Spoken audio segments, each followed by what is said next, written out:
ಆತ್ಮೀಯ ಮಕ್ಕಳೇ, ಇಂದು ನಾವು 9ನೇ ತರಗತಿಯಲ್ಲಿ 4ನೇ ಪಾಠವಾಗಿರತಕ್ಕಂತಹ ಅಂಗಾಂಶಗಳು ಎಂಬ ವಿಷಯದ ಬಗ್ಗೆ ನಾವು ವಿವರವಾಗಿ ತಿಳ್ಕೊಳ್ಳೋಣ.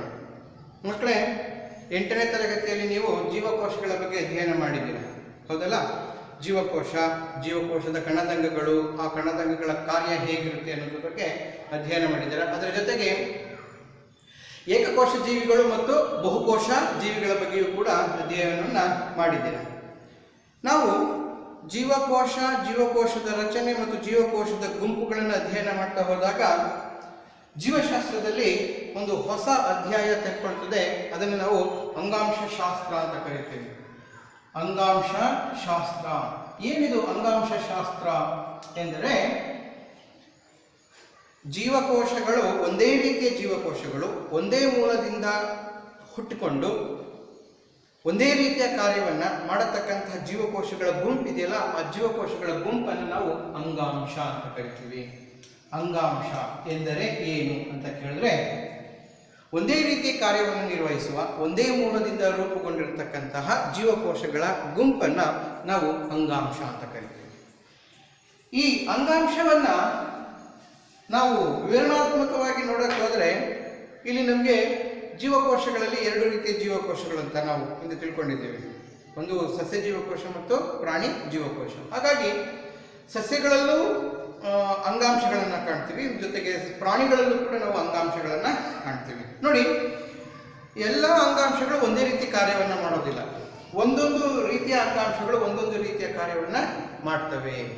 ಅರ್ಥ ಆಯ್ತಾ ಮಕ್ಕಳೇ? ಅದನ್ನ ವಿವರಣಾತ್ಮಕ ತಿಳ್ಕೊಳ್ಳೋಣ. ಹಾಗಾಗಿ ಈ ಅಂಗಾಂಶವನ್ನು ನಾವು 2 ಭಾಗಗಳಾಗಿ ವಿಂಗಡಣೆ ಮಾಡ್ತೀವಿ. ಒಂದು ಸಸ್ಯ ಅಂಗಾಂಶಗಳು ಮತ್ತು ಪ್ರಾಣಿ ಅಂಗಾಂಶಗಳು ಅಂತ. ಸಸ್ಯಗಳಲ್ಲಿ ರೂಪುಗೊಳ್ಳುವ ನಿರ್ದಿಷ್ಟ ಕಾರ್ಯವನ್ನು ಮಾಡತಕ್ಕಂತಹ ಜೀವಕೋಶಗಳ ಗುಂಪು, ಅವುಗಳನ್ನು ನಾವು ಸಸ್ಯ ಅಂಗಾಂಶಗಳು ಅಂತ ಕರಿತೀವಿ. ಸಸ್ಯ ಅಂಗಾಂಶ. ಇನ್ನು ಪ್ರಾಣಿಗಳಲ್ಲೂ ಕೂಡ ವೈವಿಧ್ಯಮಯವಾದಂತಹ ಅಂಗಾಂಶಗಳನ್ನು ಕಾಣ್ತೀವಿ. ಸಸ್ಯಗಳಿಗಿಂತಲೂ ಪ್ರಾಣಿಗಳಲ್ಲಿ ನಮಗೆ ವೈವಿಧ್ಯತೆ ಹೆಚ್ಚಾಗಿ ಕಾಣುತ್ತೆ ಅಂಗಾಂಶಗಳಲ್ಲಿ. ಸೊ ಅದನ್ನು ನಾವು ಪ್ರಾಣಿ ಅಂಗಾಂಶ ಎಂದು ಕರಿತೀವಿ. ಪ್ರಾಣಿ ಅಂಗಾಂಶ 2 ಭಾಗಗಳಾಗಿ ನಾವು ವಿಂಗಡಣೆ ಮಾಡ್ತೀವಿ, ಸಸ್ಯ ಅಂಗಾಂಶ ಮತ್ತು ಪ್ರಾಣಿ ಅಂಗಾಂಶ. ಮೊದಲಿಗೆ ಮಕ್ಕಳೇ, ಈ ಸಸ್ಯ ಅಂಗಾಂಶದ ಬಗ್ಗೆ ತಿಳ್ಕೊಳ್ಳೋಣ. ಅಂಗಾಂಶಗಳ ಏನಿದೆ, ಯಾವ ರೀತಿ ಕಾರ್ಯವನ್ನು ನಿರ್ವಹಿಸ್ತವೆ ಅನ್ನೋದ್ರ ಬಗ್ಗೆ, ಆ ರಚನೆ ಹೇಗಿರುತ್ತೆ ಅನ್ನೋದ್ರ ಬಗ್ಗೆ ತಿಳ್ಕೊಳ್ಳೋಣ. ಆಮೇಲೆ ನಾವು ಪ್ರಾಣಿ ಅಂಗಾಂಶಕ್ಕೆ ಹೋಗೋಣ. ಮೊದಲಿಗೆ ಸಸ್ಯ ಅಂಗಾಂಶ. ಮಕ್ಕಳೇ, ನಿಮ್ಗೆಲ್ಲರಿಗೂ ಗೊತ್ತಿದೆ, ಸಸ್ಯ ಹುಟ್ಟೋದು ಬೀಜದಿಂದ. ಬೀಜದಲ್ಲಿ 2 ಭಾಗ ಇರ್ತದೆ. ಒಂದು ಕಾಂಡದ ಮೂಲ, ಇನ್ನೊಂದು ಬೇರಿನ ಮೂಲ. ಸಸ್ಯದ ಬೀಜದಲ್ಲಿ 2 ಭಾಗಗಳನ್ನು ಕಾಣ್ತೀವಿ.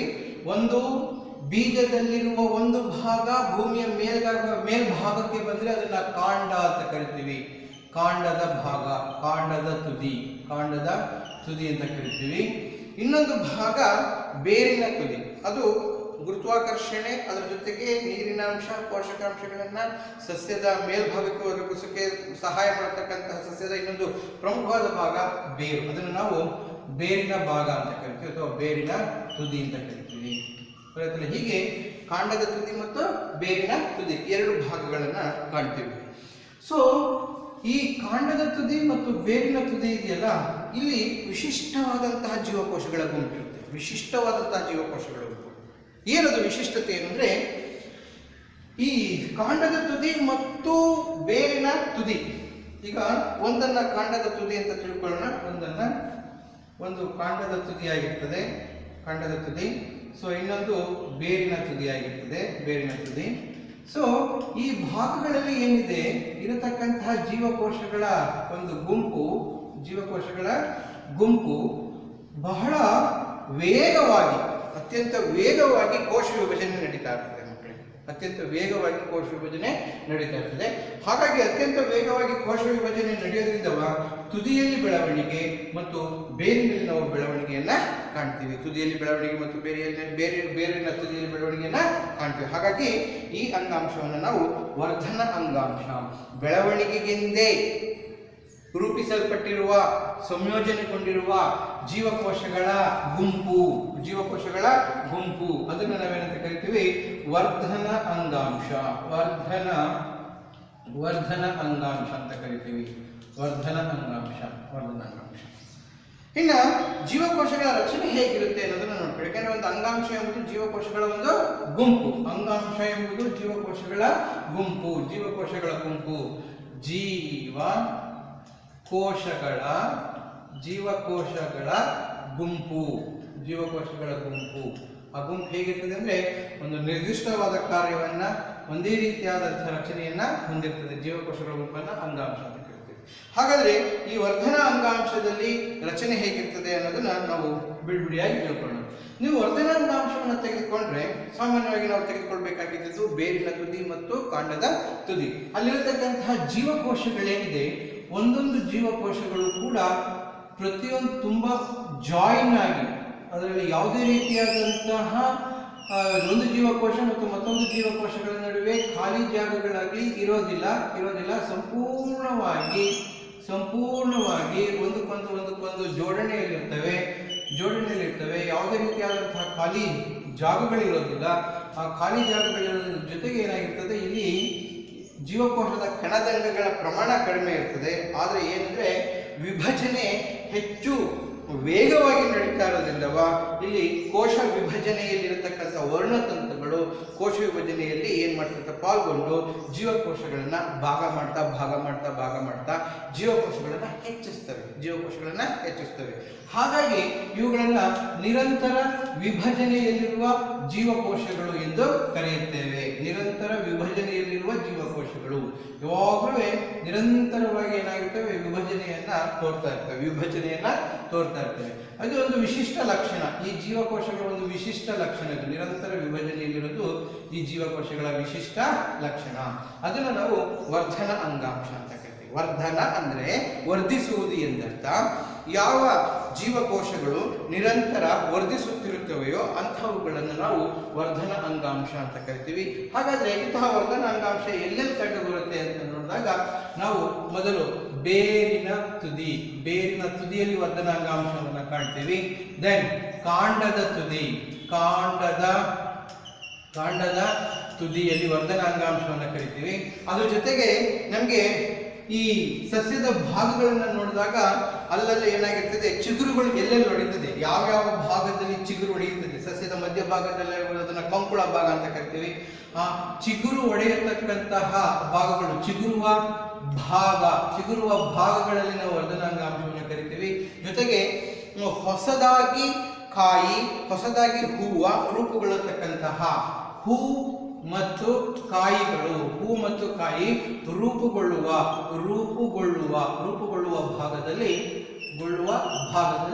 ನಾವು ವರ್ಧನ ಅಂಗಾಂಶವನ್ನ ಹೆಚ್ಚಾಗಿ ಕಾಣ್ತೀವಿ. ಸೊ ಚಿಗುರುವ ಭಾಗ, ಈಗ ಯಾವುದೋ ಒಂದು ಬೇರಿನಿಂದ ಒಂದು ಚಿಗುರು ಬರ್ತಾ ಇದೆ, ಕಾಂಡ ಬೆಳೀತಾ ಇದೆ ಅಂದ್ರೆ ಅಲ್ಲೂ ಕೂಡ ವರ್ಧನ ಅಂಗಾಂಶ ಇರ್ತದೆ ಮಕ್ಕಳೇ.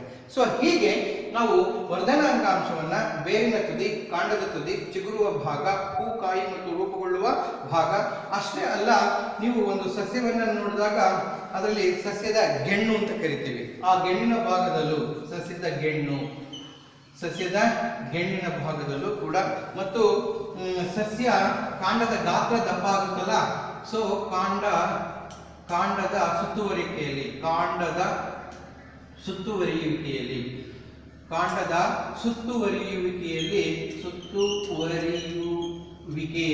ನಾವು ಈ ಅಂಗಾಂಶವನ್ನ ಕಾಣ್ತೀವಿ. ಅದನ್ನೇ ಇಂಟರ್ ಕ್ಯಾಲರಿ ಅಂತ ಕರಿತೀವಿ. ಒಂದು ಉದಾಹರಣೆಗೆ ನಾವಿಲ್ಲಿ ಒಂದು ತುದಿಯನ್ನ ಬರೆದ್ರೆ, ಒಂದು ಸಸ್ಯದ ತುದಿಯನ್ನ ಸುಮ್ಮನೆ ಡಯಾಗ್ರಾಮೆಟಿಕ್ ಆಗಿ ಬರೆದ್ರೆ ಸೊ ವರ್ಧನ ಅಂಗಾಂಶವನ್ನು ನಾವು ಸಸ್ಯದ ತುದಿಯಲ್ಲಿ ಕಾಣ್ತೀವಿ.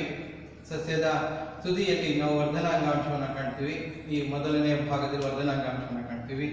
ಇನ್ನು ಎರಡದು ಗೆಣ್ಣು ಅಂತ ಕರಿತೀವಿ. ಸಸ್ಯಗಳ ಭಾಗ ಈ ಒಂದು ಕೆಲವು ಭಾಗಗಳಿರ್ತವೆ, ಈ ಭಾಗಗಳನ್ನ ಗೆಣ್ಣು ಅಂತ ಕರಿತೀವಿ. ಈ ಗೆಣ್ಣಿನ ಭಾಗದಲ್ಲಿ ನಾವು ವರ್ಧನ ಅಂಗಾಂಶವನ್ನು ಕರಿತೀವಿ. ಅದ್ರ ಜೊತೆಗೆ ಗಾತ್ರ ದಪ್ಪ ಆಗುತ್ತೆ, ಸಸ್ಯದ ಕಾಂಡದ ಗಾತ್ರ ದಪ್ಪ ಆಗ್ತದೆ, ಇಂಟರ್ ಕ್ಯಾಲರಿ ಅಂತ ಕರಿತೀವಿ. ಇಲ್ಲಿ ನಾವು ವರ್ಧನ ಅಂಗಾಂಶವನ್ನ ಕಾಣ್ತೀವಿ. ಈ ಮೂರು ಜಾಗದಲ್ಲಿ ವರ್ಧನ ಅಂಗಾಂಶವನ್ನ ಕಾಣ್ತೀವಿ. ಹಾಗಾಗಿ ಗೆಣ್ಣಿನ ಅಂತರ ಜಾಸ್ತಿ ಆಗ್ತಾ ಹೋಗ್ತದೆ, ಕಾಂಡದ ಗಾತ್ರ ಜಾಸ್ತಿ ಆಗ್ತಾ ಹೋಗ್ತದೆ, ಮತ್ತೆ ಸಸ್ಯ ಎತ್ತರವಾಗಿ ಬೆಳೆಯೋದಕ್ಕೆ ಸಹಾಯ ಆಗ್ತದೆ. ಅರ್ಥ ಆಯ್ತಾ ಮಕ್ಕಳೇ? ಇನ್ನು ಬೇರಿಗೆ ಬಂದಾಗ, ಬೇರಿನ ತುದಿಯಲ್ಲಿ ಕೂಡ ನಾವು ವರ್ಧನ ಅಂಗಾಂಶವನ್ನ ಕಾಣ್ತೀವಿ. ಬೇರಿನ ತುದಿಯಲ್ಲಿ ನಾವು ವರ್ಧನ ಅಂಗಾಂಶವನ್ನ ಕಾಣ್ತೀವಿ. ಇನ್ನು ಬೇರಿನ ಗಾತ್ರನೂ ಕೂಡ ದೊಡ್ಡದಾಗ್ತದೆ, ಬೇರಿನ ಗಾತ್ರ. ಸೊ ಈ ಭಾಗದಲ್ಲೂ ಕೂಡ ನಾವು ವರ್ಧನ ಅಂಗಾಂಶವನ್ನ ಕಾಣ್ತೀವಿ. ಹಾಗಾಗಿ ಬೇರಿನ ಗಾತ್ರ ಏನಾಗ್ತಾ ಹೋಗ್ತದೆ, ಜಾಸ್ತಿ ಆಗ್ತಾ ಹೋಗ್ತದೆ ಮತ್ತು ಬೇರು ಬೆಳೀತಾ ಹೋಗ್ತದೆ, ಬೇರು ಬೆಳೀತಾ ಹೋಗ್ತದೆ. ಇಷ್ಟು ಲಕ್ಷಣಗಳನ್ನು ನಾವು ವರ್ಧನ ಅಂಗಾಂಶದಲ್ಲಿ ಕಾಣ್ತೀವಿ ಮಕ್ಕಳೇ. ಹಾಗಾಗಿ ಸಸ್ಯಗಳ ಬೆಳವಣಿಗೆ ಯಾವಾಗಲೂ ನಿರಂತರವಾಗಿರುತ್ತೆ. ಆ ನಿರಂತರವಾಗಿರೋದಕ್ಕೆ ಕಾರಣ ವರ್ಧನ ಅಂಗಾಂಶ. ಅರ್ಥ ಆಯ್ತಾ ಮಕ್ಕಳೇ? ಒಂದು ಈ ಜೀವಕೋಶಗಳು ಯಾವಾಗಲೂ ತುಂಬಿಕೊಂಡಿರ್ತವೆ. ಯಾವುದರಿಂದ ತುಂಬಿಕೊಂಡಿರ್ತವೆ? ಜೀವಕೋಶದ ಕಣದಂಗಗಳಿಂದ ತುಂಬಿಕೊಂಡಿರ್ತವೆ. ಆದರೆ ಕಣದಂಗಗಳು ಏನಕ್ಕೆ? ಕೋಶ ವಿಭಜನೆಗೆ ಮತ್ತು ಬೆಳೆಯೋದಕ್ಕೆ ಬೇಕು. ಅರ್ಥ ಆಯ್ತಲ್ಲ? ಆ ಒಂದು ಇದಕ್ಕೆ ಕೋಶ ತುಂಬಿಕೊಂಡಿರ್ತದೆ, ನಿರಂತರ ವಿಭಜನೆಯಲ್ಲಿರ್ತದೆ. ಕೆಲವು ಕೋಶಕಗಳು ಕಣದಂಗಗಳಲ್ಲಿ ಇರೋದಿಲ್ಲ, ಅವಶ್ಯಕತೆ ಇದ್ದಾಗ ಮಾತ್ರ ಬರ್ತವೆ, ಇನ್ನಿಲ್ಲದೆ ಇರೋದಿಲ್ಲ. ಅವು ಅವಶ್ಯಕತೆಯಲ್ಲಿ ವರ್ಧನೆ ಇಂಪಾರ್ಟೆಂಟ್. ಅರ್ಥ ಆಯ್ತಾ ಮಕ್ಕಳೇ? ಹೀಗೆ ನಾವು ವರ್ಧನ ಅಂಗಾಂಶ ಸಸ್ಯಗಳಲ್ಲಿ ಕಂಡುಬರತಕ್ಕಂತಹ ಪ್ರಾಥಮಿಕ ಅಂಗಾಂಶ, ಸಸ್ಯಗಳಲ್ಲಿ ಕಂಡುಬರುವ ಪ್ರಾಥಮಿಕ ಅಂಗಾಂಶ. ಅರ್ಥ ಆಯ್ತಾ ಮಕ್ಕಳೇ? ನೆಕ್ಸ್ಟ್ ನಿಮ್ಗೆಲ್ಲ ಗೊತ್ತಿದೆ ವಿಕಾಸ, ಜೀವ ವಿಕಾಸ ಆಯ್ತು ಅಂತ. ಹಾಗೆಯೇ ಜೀವ ವಿಕಾಸ ಹೇಗಾಯಿತು ಹಾಗೆ ಜೀವಕೋಶಗಳಲ್ಲೂ ವಿಕಾಸ ಆಯಿತು.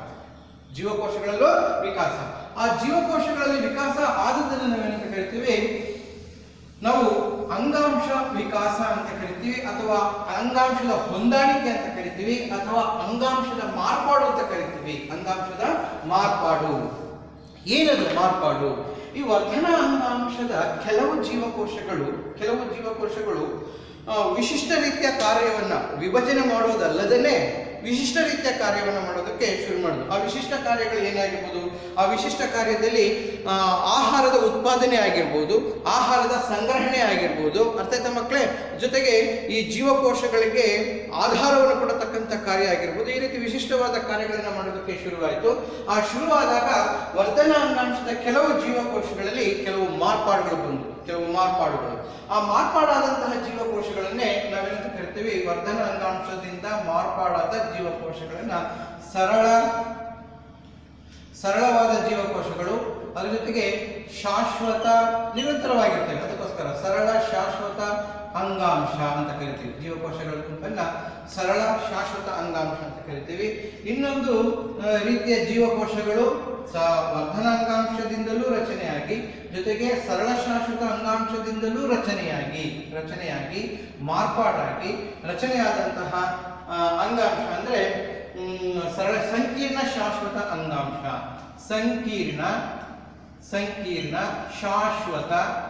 ಸಂಕೀರ್ಣ ಶಾಶ್ವತ ಅಂಗಾಂಶ. ಈ ರೀತಿ ನಾವು ಎರಡು ಭಾಗಗಳನ್ನಾಗಿ ಮಾಡ್ತೀವಿ. ವರ್ಧನಾಂಗಾಂಶ ಒಂದ್ ಕಡೆ ಇಟ್ಟರೆ, ಇನ್ನು ವರ್ಧನಾಂಗಾಂಶದಿಂದ ರೂಪುಗೊಂಡು ಸರಳ ಶಾಶ್ವತ, ವರ್ಧನಾಂಗಾಂಶ ಪ್ಲಸ್ ಸರಳ ಶಾಶ್ವತ ಅಂಗಾಂಶಗಳಿಂದ ಪರಿವರ್ತನೆ ಹೊಂದಿ ಮಾಡಿಫಿಕೇಶನ್ ಆಗಿರತಕ್ಕಂಥ ಜೀವಕೋಶಗಳ ಗುಂಪನ್ನ ಸಂಕೀರ್ಣ ಮತ್ತು ಶಾಶ್ವತ. ವ್ಯತ್ಯಾಸ ಏನು? ಸರಳದಲ್ಲಿ ಜೀವಕೋಶಗಳು ಸರಳವಾದ ರೂಪದಲ್ಲಿರ್ತವೆ, ಸರಳವಾದ ಕಾರ್ಯವನ್ನು ಮಾಡ್ತವೆ. ಆದ್ರೆ ಇಲ್ಲ ಹಂಗಲ್ಲ. ಸಂಕೀರ್ಣ ಜೀವಕೋಶದ ಅಂಗಾಂಶದಲ್ಲಿ ಒಂದೇ ಅಂಗಾಂಶದಲ್ಲಿ ಬೇರೆ ಬೇರೆ ಜೀವಕೋಶಗಳ ಗುಂಪಿದ್ದು, ಆ ಬೇರೆ ಬೇರೆ ಜೀವಕೋಶಗಳ ಗುಂಪು ಬೇರೆ ಬೇರೆ ಕಾರ್ಯವನ್ನ ಮಾಡ್ತದೆ. ಆಮೇಲೆ ನೋಡೋಣ ಅದನ್ನು ವಿವರಣಾತ್ಮಕವಾಗಿ. ಓಕೆ, ಈಗ ಮೊದಲಿಗೆ ನಾವು ಸರಳ ಶಾಶ್ವತ ಅಂಗಾಂಶ, ಅದರಲ್ಲಿ ಎಷ್ಟು ವಿಧಗಳು ಅನ್ನೋದ್ರ ಬಗ್ಗೆ ಒನ್ ಬೈ ಒನ್ ತಿಳ್ಕೊಳ್ತಾ ಹೋಗೋಣ ಮಕ್ಕಳೇ. ಓಕೆ, ನೀವು ಯಾವುದೇ ಸಸ್ಯವನ್ನ ತೆಗೆದುಕೊಳ್ಳಿ, ಆ ಸಸ್ಯವನ್ನ ತೆಗೆದುಕೊಂಡಾಗ ಸಸ್ಯದ ಭಾಗಗಳು ಒಂದೇ ರೀತಿ ಇರೋದಿಲ್ಲ ಮಕ್ಕಳೇ. ಸಸ್ಯದ ತುದಿ ಬೆಳವಣಿಗೆ ಇರ್ತದೆ, ಕುಡಿ ಚಿಗುರು ಏನಾಗಿ ಬಹಳ ಮೃದುವಾಗಿರ್ತದೆ. ಅದನ್ನು ನೀವು ಮುರಿದ್ರೆ ಪಟ್ಟಂತ ಮುರ್ಕೊಂಡ್ಬಿಡ್ತದೆ, ಹೌದಲ್ಲ? ಸೊ ಅದೇ ರೀತಿ ಕೆಳಭಾಗಗಳಿಗೆ ಬಂದರೆ ಕೆಳಭಾಗದಲ್ಲಿ ಬಹಳ ಒರಟಾಗಿರ್ತದೆ, ಅವುಗಳನ್ನು ಮುರಿಯೋದು ಕಷ್ಟ. ಆದರೆ ಸಸ್ಯ ಏನಾಗಿರ್ತದೆ? ದೃಢತೆಯಿಂದ ಕೂಡಿರ್ತದೆ. ದೃಢತೆಯಿಂದ ಸಸ್ಯ ಏನ್ ಮಾಡ್ತದೆ? ತನ್ನ ಕಾರ್ಯವನ್ನು ಮಾಡ್ತಾ ಇರ್ತದೆ, ಅನೇಕ ರೀತಿಯಾದಂತಹ ಕಾರ್ಯಗಳನ್ನ ಮಾಡ್ತಾ ಇರ್ತದೆ. ಸರಳ ಶಾಶ್ವತ ಅಂಗಾಂಶವನ್ನು ತೆಗೆದುಕೊಳ್ಳೋಣ ಮೊದಲಿಗೆ. ಸೊ ಸರಳ ಶಾಶ್ವತ ಅಂಗಾಂಶದಲ್ಲಿ ಹೇಗೆ ಕಾರ್ಯವನ್ನ ನಿರ್ವಹಿಸ್ತೇವೆ ಜೀವಕೋಶಗಳು ಎಂಬುದನ್ನ ನೋಡೋಣ. ಸರಳ ಶಾಶ್ವತ ಅಂಗಾಂಶ, ಸರಳ ಶಾಶ್ವತ ಅಂಗಾಂಶ, ಸರಳ ಶಾಶ್ವತ ಅಂಗಾಂಶ, ಸರಳ ಶಾಶ್ವತ ಅಂಗಾಂಶ. ಸೊ ಇದು ಹೇಗೆ ಕಾರ್ಯವನ್ನ ನಿರ್ವಹಿಸುತ್ತದೆ ಅನ್ನೋದನ್ನ ನೋಡೋಣ. ಅಂಗಾಂಶಗಳಲ್ಲಿ ನಾವೀಗ ಸ್ಟಡಿ ಮಾಡ್ತಿರೋದು ಯಾವುದು? ಸಸ್ಯ ಅಂಗಾಂಶವನ್ನು ಸ್ಟಡಿ ಮಾಡ್ತಾ ಇದ್ದೀವಿ. ಸರಳ ಶಾಶ್ವತ ಮಕ್ಕಳೇ, ಸರಳ ಶಾಶ್ವತ ಅಂಗಾಂಶದಲ್ಲಿ 3 ವಿಧಗಳನ್ನು ನಾವು ಗುರುತಿಸ್ತೀವಿ. ಸರಳ ಶಾಶ್ವತ ಅಂಗಾಂಶದಲ್ಲಿ ಸೊ ಮೊದಲನೆಯದು ಪೇರೆಂಕೈಮ ಅಂಗಾಂಶ, ಮೊದಲನೆಯ ಅಂಗಾಂಶ ಜೀವಕೋಶಗಳ ಗುಂಪು. ಮೊದಲನೇದು ಪೇರೆಂಕೈಮ, ಎರಡನೇದು ಕೋಲೆಂಕೈಮ,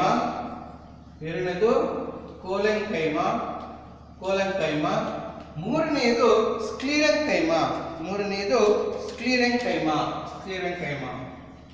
ಹೀಗೆ ಸ್ಕ್ಲೀರೆಂಕೈಮ 3 ವಿವಿಧ ರೀತಿಯ ಜೀವಕೋಶಗಳ ಗುಂಪನ್ನು ನಾವು ಕಾಣ್ತೀವಿ. ಪ್ಯಾರೆಂಕೈಮ, ಕೋಲೆಂಕೈಮ ಮತ್ತು ಸ್ಕ್ಲೀರೆಂಕೈಮ. ಸೊ ವ್ಯತ್ಯಾಸ ಹೇಗೆ ಅನ್ನೋದನ್ನ ನೋಡ್ಕೊಳ್ಳೋಣ. ಪ್ಯಾರೆಂಕೈಮ ಜೀವಕೋಶಗಳನ್ನು ನೋಡಿದ್ರೆ ಅವು ಬಹಳ ಸರಳವಾಗಿರ್ತವೆ. ಬಹಳ ಸರಳ ಗುಂಪು, ಜೀವಕೋಶಗಳ ಗುಂಪು. ಕೋಶಗಳ ನಡುವೆ ಖಾಲಿ ಜಾಗ ಇರ್ತದೆ ಮಕ್ಕಳ, ಕೋಶಗಳ ನಡುವೆ ಖಾಲಿ ಜಾಗ ಇರ್ತದೆ. ಸರಳ ಜೀವಕೋಶಗಳ ಗುಂಪು ಮತ್ತು ಅವು ಆಕಾರದಲ್ಲಿ ಕೆಲವೊಮ್ಮೆ ಗೋಳಾಕಾರ ಆಗಿರ್ಬೋದು, ಕೆಲವೊಮ್ಮೆ ಪಂಚಭುಜಾಕೃತಿಯ ಆಕಾರಗಳಲ್ಲಿರ್ಬೋದು. ಸರಳವಾಗಿ ಈ ಆಕಾರಗಳಲ್ಲಿ ನಾವು ಜೀವಕೋಶಗಳನ್ನ ನಾವು ಕಾಣ್ತೀವಿ. ಯಾವುದರಲ್ಲಿ? ಪ್ಯಾರೆಂಕೈಮ ಜೀವಕೋಶಗಳಲ್ಲಿ. ಇನ್ನು ಪ್ಯಾರೆಂಕೈಮ ಜೀವಕೋಶಗಳ ಪ್ರತಿ ಜೀವಕೋಶಗಳ ಗೋಡೆಗಳು ಸೆಲ್ಯುಲೋಸ್ನಿಂದ ರಚನೆಯಾಗಿರುತ್ತವೆ. ಜೀವಕೋಶಗಳ ಹೊರಪದರ, ಕೋಶ ಭಿತ್ತಿ ಅಂತ ನಾವೇನು ಕರಿತೀವಿ, ಕೋಶ ಭಿತ್ತಿ ಸೆಲ್ಯುಲೋಸ್ನಿಂದ ರಚನೆಯಾಗಿರುತ್ತದೆ. ಸೆಲ್ಯುಲೋಸ್ ಇದೊಂದು ರಾಸಾಯನಿಕ ಹೈಡ್ರೋಕಾರ್ಬನ್ ಅಥವಾ ಇದರಲ್ಲಿ ಕಾರ್ಬೋಹೈಡ್ರೇಟ್ ಅಲ್ಲಿ ಒಂದು ಭಾಗ ಸೆಲ್ಯುಲೋಸ್ ಎಂಬುದು ಕೋಶ ಭಿತ್ತಿ.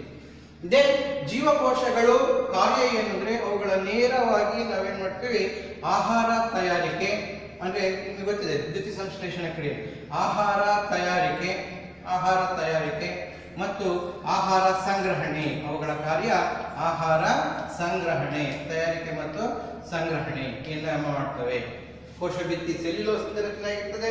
ಎಲ್ಲದರಲ್ಲೂ ಕೂಡ ನ್ಯೂಕ್ಲಿಯಸ್ ಇರ್ತದೆ. ಜೀವಕೋಶದಲ್ಲಿ ಕಂಡು ಬರತಕ್ಕಂತಹ ಕಣದಂಗಗಳಿರ್ತದೆ. ಆ ಕಣದಂಗಗಳು ತಮ್ಮಷ್ಟಕ್ಕೆ ತಮ್ಮದೇ ಆದಂತಹ ವಿಶಿಷ್ಟ ಕಾರ್ಯವನ್ನ ಮಾಡ್ತವೆ. ಮಾಡೋದ್ರ ಜೊತೆಗೆ ಆಹಾರದ ತಯಾರಿಕೆ, ದ್ಯುತಿ ಸಂಶ್ಲೇಷಣ ಕ್ರಿಯೆ ಮಾಡ್ತದೆ ಮತ್ತು ಆಹಾರದ ಸಂಗ್ರಹಣೆಯ ಕಾರ್ಯವನ್ನ ಇವು ಪ್ಯಾರೆಂಕೈಮ ಜೀವಕೋಶಗಳು ಮಾಡ್ತವೆ. ಕೆಲವೊಮ್ಮೆ ವಿಶೇಷವಾಗಿ ಜೀವಕೋಶಗಳ ನಡುವೆ ಏನಾಗಿರ್ತದೆ, ಈ ಗಾಳಿ ಕೋಣೆಗಳಿರ್ತದೆ. ಜೀವಕೋಶಗಳ ನಡುವೆ ಈ ಗಾಳಿ ಕೋಣೆಗಳಿರ್ತದೆ. ನೋಡಿ, ಈ ಭಾಗ ಏನಿದೆ ಇದೆಲ್ಲ ಗಾಳಿ ಕೋಣೆಗಳಿರ್ತವೆ. ಈ ಗಾಳಿ ಕೋಣೆಗಳು ಏನ್ ಮಾಡ್ತವೆ ಅಂದ್ರೆ ಗಾಳಿಯನ್ನ ಸಂಗ್ರಹಣೆ ಮಾಡಿಟ್ಕೊಂಡು ಇವು ನೀರಿನಲ್ಲಿದ್ದಾಗ ಸಸ್ಯಗಳು ತೇಲೋದಕ್ಕೆ ಸಹಾಯ ಮಾಡ್ತವೆ. ಅದಕ್ಕಾಗಿ ಗಾಳಿ ಕೋಣೆಗಳಿರುವ ಪೇರೆಂಕೈಮ ಜೀವಕೋಶಗಳನ್ನ ಏರೆಂಕೈಮ ಎಂದು ಕರೆಯುತ್ತೇವೆ. ಏರೆಂಕೈಮ ಎಂದು ಕರೆಯುತ್ತೇವೆ. ಅರ್ಥಾತ್ ಹೀಗೆ ಪ್ಯಾರೆಂಕೈಮ ಜೀವಕೋಶಗಳನ್ನು ನಾವು ತೆಗೆದುಕೊಂಡಾಗ ಸಾಧಾರಣವಾದಂತಹ ಜೀವಕೋಶಗಳಲ್ಲಿ ಕಂಡುಬರತಕ್ಕಂಥ ಎಲ್ಲ ಕಣದಂಗಗಳಿರ್ತವೆ. ಮೂಲ ಕಾರ್ಯ ಆಹಾರದ ತಯಾರಿಕೆ ಮತ್ತು ಆಹಾರದ ಸಂಗ್ರಹಣೆ. ಅದರ ಜೊತೆಗೆ ಕೆಲವು ಜೀವಕೋಶಗಳ ನಡುವೆ ಗಾಳಿ ಕೋಣೆಗಳಿರ್ತವೆ. ಈ ಜಾಗ ಇದೇನಿದೆಯಲ್ಲ, ಇದು ಗಾಳಿ ತುಂಬಿಕೊಂಡಿರ್ತದೆ. ಈ ಗಾಳಿ ತುಂಬಿಕೊಂಡಿರ್ತಕ್ಕಂಥ ಜಾಗಗಳು ಏನಕ್ಕೆ ಸಹಾಯ ಮಾಡ್ತದೆ ಅಂದ್ರೆ ಸಸ್ಯಗಳು ನೀರಿನ ಮೇಲೆ ತೇಲಕ್ಕೆ ಸಹಾಯ ಮಾಡ್ತವೆ. ಅದನ್ನು ನಾವು ಕರಿತೀವಿ ಏರೆಂಕೈಮ. ಪ್ಯಾರೆಂಕೈಮ ಜೀವಕೋಶದ ಇನ್ನೊಂದು ವಿಧ ಏರೆಂಕೈಮ ಅಂತ ಕರಿತೀವಿ. ಅರ್ಥ ಆಯ್ತಾ ಮಕ್ಕಳೇ? ಸೊ ಇನ್ನು ನೆಕ್ಸ್ಟ್ ಕೋಲೆಂಕೈಮಗೆ ಹೋಗೋಣ. ಇಲ್ಲಿ ಹೇಗೆ ಅಂತ ವ್ಯತ್ಯಾಸ ಏನು ಅಂದ್ರೆ, ಜೀವಕೋಶಗಳ ಕೋಶ ಭಿತ್ತಿ ಸ್ವಲ್ಪ ಒರಟಾಗಿರ್ತದೆ. ಜೊತೆಗೆ ವೈವಿಧ್ಯಮಯವಾದಂತಹ ಆಕಾರಗಳಿರ್ತದೆ. ಆ ಆಕಾರಗಳ ಜೊತೆಗೆ ನಾವು ಜೀವಕೋಶಗಳ ನಡುವೆ ಏನಾಗಿರ್ತದೆ, ಖಾಲಿ ಜಾಗ ಜಾಸ್ತಿ ಇದ್ದು ಒತ್ತುತ್ತಾಗಿರ್ತದೆ. ಕಾಣ್ತಾ ಇದೆ ಮಕ್ಕಳೇ? ಸೊ ಈಗ ಏನಾಗ್ತದೆ, ಜೀವಕೋಶಗಳ ನಡುವೆ ಏನಾಗಿರ್ತದೆ, ಖಾಲಿ ಜಾಗವಿದ್ದು ಅದರಲ್ಲಿ ಪೆಕ್ಟಿನ್ ನಂತಹ ರಾಸಾಯನಿಕಗಳು ಸಂಯೋಜನೆಗೊಂಡಿದ್ದಾಗ ಅದು ಏನಾಗ್ತದೆ, ಜೀವಕೋಶಗಳ ಮೂಲೆಗಳಲ್ಲಿ ಅಂತ ಕರಿತೀವಿ ನಾವು. ಜೀವಕೋಶಗಳ ಮೂಲೆಗಳು ಅವುಗಳೇನಾಗಿರ್ತವೆ, ಒರಟಾಗಿರ್ತವೆ. ಜೀವಕೋಶದ ಮೂಲೆಗಳು ಒರಟಾಗಿರ್ತವೆ. ಈ ಒರಟಾಗಿರೋದ್ರಿಂದ ಏನಾಗಿರ್ತದೆ, ಇದು ಸಸ್ಯಕ್ಕೆ ದೃಢತೆಯನ್ನು ಕೊಡೋದರಲ್ಲಿ ಸಹಾಯವನ್ನ ಮಾಡುತ್ತೆ. ಸಸ್ಯಕ್ಕೆ ದೃಢತೆಯನ್ನ ಕೊಡೋದ್ರಲ್ಲಿ, ಯಾಕಂದ್ರೆ ಅಷ್ಟಂತೆ ಹೊರಟಾಗಿರ್ತದಲ್ಲ ಕೋಶ ಭಿತ್ತಿ, ಆ ಕೋಶ ಭಿತ್ತಿ ಹೊರಟಾಗಿರೋದ್ರಿಂದ ಸಸ್ಯಕ್ಕೆ ದೃಢತೆಯನ್ನು, ಪೆಕ್ಟಿನ್, ಸೆಲ್ಯುಲೋಸ್ ಜೊತೆಗೆ ಪೆಕ್ಟಿನ್ ಎಂಬ ರಚನೆ ಇರ್ತದೆ, ಪೆಕ್ಟಿನ್ ಎಂಬ ರಚನೆ, ಪೆಕ್ಟಿನ್ ಹಾಗಾಗಿ ಹೊರಟಾಗಿರ್ತದೆ, ಪೆಕ್ಟಿನ್ ಎಂಬ ರಚನೆಯಿಂದ ರಚನೆ ಆಗಿರ್ತವೆ ಪೆಕ್ಟಿನ್. ಜೊತೆಗೆ ಜೀವಕೋಶದಲ್ಲಿರಬೇಕಾಗಿರ್ತಕ್ಕಂಥ ಎಲ್ಲ ಕಣದಂಗಗಳಿರ್ತವೆ. ಒಂದೇ ಒಂದು ಇಂಪಾರ್ಟೆಂಟ್ ಏನಂದ್ರೆ ಈ ಜೀವಕೋಶಗಳು ಸಸ್ಯಗಳಿಗೆ ಆಧಾರವನ್ನು ಕೊಡುತ್ತವೆ. ಸಸ್ಯಗಳಿಗೆ ಆಧಾರ ವೆರಿ ವೆರಿ ಇಂಪಾರ್ಟೆಂಟ್. ಹಾಗಾಗಿ ಇದನ್ನ ಆಧಾರ ಅಂಗಾಂಶ ಅಂತಲೂ ಕೂಡ ಕರಿತೀವಿ. ಯಾವುದಕ್ಕೆ ಆಧಾರ? ಎಲೆಗಳೆಲ್ಲವೂ ಕೂಡ ಹಿಂಗೆ ನಿಂತ್ಕೊಂಡಿರ್ತವೆ, ಹೂಗಳೆಲ್ಲ ನಿಂತ್ಕೊಂಡಿರ್ತದೆ, ಕಾಯಿಗಳೆಲ್ಲ ನಿಂತ್ಕೊಂಡಿರ್ತದೆ ಅಥವಾ ನೇತು ಬಿದ್ದಿರ್ತದೆ.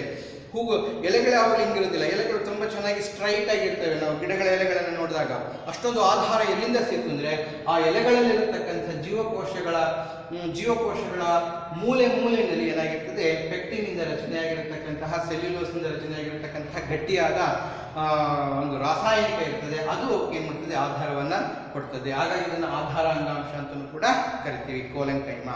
ನೆಕ್ಸ್ಟ್ ಮಕ್ಕಳೇ, ಮೂರನೆಯದು ನಿಮಗೆ ಹೇಳಬೇಕು ಅಂದ್ರೆ ಸ್ಕ್ಲಿರೆಂಕೈಮ. ಮೂರನೆಯದು ಸ್ಕ್ಲಿರೆಂಕೈಮ. ಏನಿದೆ ವ್ಯತ್ಯಾಸ? ಜೀವಕೋಶಗಳು ಆರಂಭದಲ್ಲಿ ಜೀವಂತವಾಗಿರ್ತವೆ, ಆದರೆ ಬರ್ತಾ ಜೀವಕೋಶ ಅಂದ್ರೆ ಅಭಿವೃದ್ಧಿ ವರ್ಧಿಸುತ್ತಾ ಹೋದಾಗ ಜೀವಕೋಶಗಳು ತಮ್ಮಲ್ಲಿರತಕ್ಕಂತಹ ಜೀವಕೋಶದ ಕಣದಂಗಗಳನ್ನೆಲ್ಲ ಕಳ್ಕೊಂಡ್ಬಿಡ್ತವೆ. ನ್ಯೂಕ್ಲಿಯಸ್ನು ಕೂಡ ಕಳ್ಕೊಂಡು ಹೊರಟು. ಇಲ್ಲಿ ನಾವು ಸೆಲ್ಯುಲೋಸ್ನು ಕಾಣ್ಬೋದು, ಪೆಕ್ಟಿನ್ನು ಕಾಣ್ಬೋದು, ಲಿಗ್ನಿನ್ ಅನ್ನು ಕಾಣ್ಬೋದು. ಸೆಲ್ಯುಲೋಸ್, ಪೆಕ್ಟಿನ್ ಮತ್ತು ಲಿಗ್ನಿನ್ ಹಾಗೆ ಬಹಳ ಹೊರಟಾಗಿರ್ತವೆ ಜೀವಕೋಶಗಳು. ಎಷ್ಟು ಹೊರಟಾಗಿರ್ತವೆ ನಾವು ಜೀವಕೋಶಗಳು ಅಂತ ಅವುಗಳನ್ನು ಗುರುತಿಸೋದೇ ಕಷ್ಟ, ಅಷ್ಟು ಹೊರಟಾಗಿರ್ತವೆ ಜೀವಕೋಶಗಳು. ಹಾಗಾಗಿ ಇದನ್ನು ನಾವು ಸ್ಕ್ಲಿರೆಂಕೈಮ ಜೀವಕೋಶಗಳು ಅಂತ ಕರಿತೀವಿ. ಇಲ್ಲಿ ಎರಡು ರೀತಿ, ಸಾಮಾನ್ಯ ರೀತಿಯಾಗಿರ್ತಕ್ಕಂಥವಾದ್ರೆ ನಾರಿನ ಎಳೆಯ ರೀತಿ ಇರತಕ್ಕಂತಹ ಜೀವಕೋಶಗಳನ್ನು ನಾವು ಕಾಣ್ತೀವಿ. ಈ ಎಳೆಯ ರೀತಿ ಇರತಕ್ಕಂತಹ ಜೀವಕೋಶಗಳನ್ನು ಕಾಣ್ತೀವಿ. ಇವು ಕೂಡ ಅತ್ಯಂತ ಒರಟಾಗಿರ್ತದೆ. ಅಂತ್ಯದ ಕಡೆಯಲ್ಲಿ ಏನಾಗ್ತದೆ, ಈ ಜೀವಕೋಶಗಳು ನ್ಯೂಕ್ಲಿಯಸ್ ಅನ್ನು ಕೂಡ ಕಳೆದುಕೊಂಡು ಬಹಳ ಒರಟಾಗಿರ್ತದೆ. ನಿಮಗೆ ತೆಂಗಿನ ಚಿಪ್ಪು ನೋಡಿರ್ಬೋದು ಮಕ್ಕಳೇ, ಅದು ಎಷ್ಟು ಒರಟಾಗಿರ್ತದೆ ಅಂತ. ಆ ತೆಂಗಿನ ಚಿಪ್ಪಿನಲ್ಲಿ ಸ್ಕ್ಲಿರೆಂಕೈಮ ಜೀವಕೋಶಗಳಿರ್ತದೆ. ಮರದ ತೊಗಟೆ ಆಗಿರ್ಬೋದು ಅಥವಾ ಸಸ್ಯದ ಹೊರಭಾಗದ ತೊಗಟೆಗಳಾಗಿರ್ಬೋದು, ಅಂತಹ ಹೊರಭಾಗದ ತೊಗಟೆಗಳಲ್ಲೂ ಕೂಡ ನಾವು ಸ್ಕ್ಲಿರೆಂಕೈಮ ಜೀವಕೋಶಗಳನ್ನ ಕಾಣ್ತೀವಿ. ಹಾಗೆ ನಾರಿನ ಅಂಶ ಇರತಕ್ಕಂಥ ಜೀವಕೋಶಗಳಲ್ಲೂ ಸ್ಕ್ಲಿರೆಂಕೈಮ ಅಂತ ಕಾಣ್ತೀವಿ. ಮತ್ತೆ ಬೀಜದ ಮೇಲ್ಭಾಗ ಏನಿರುತ್ತೆ, ರಕ್ಷಾ ಕವಚ ಬಹಳ ಗಟ್ಟಿಯಾಗಿರುತ್ತೆ.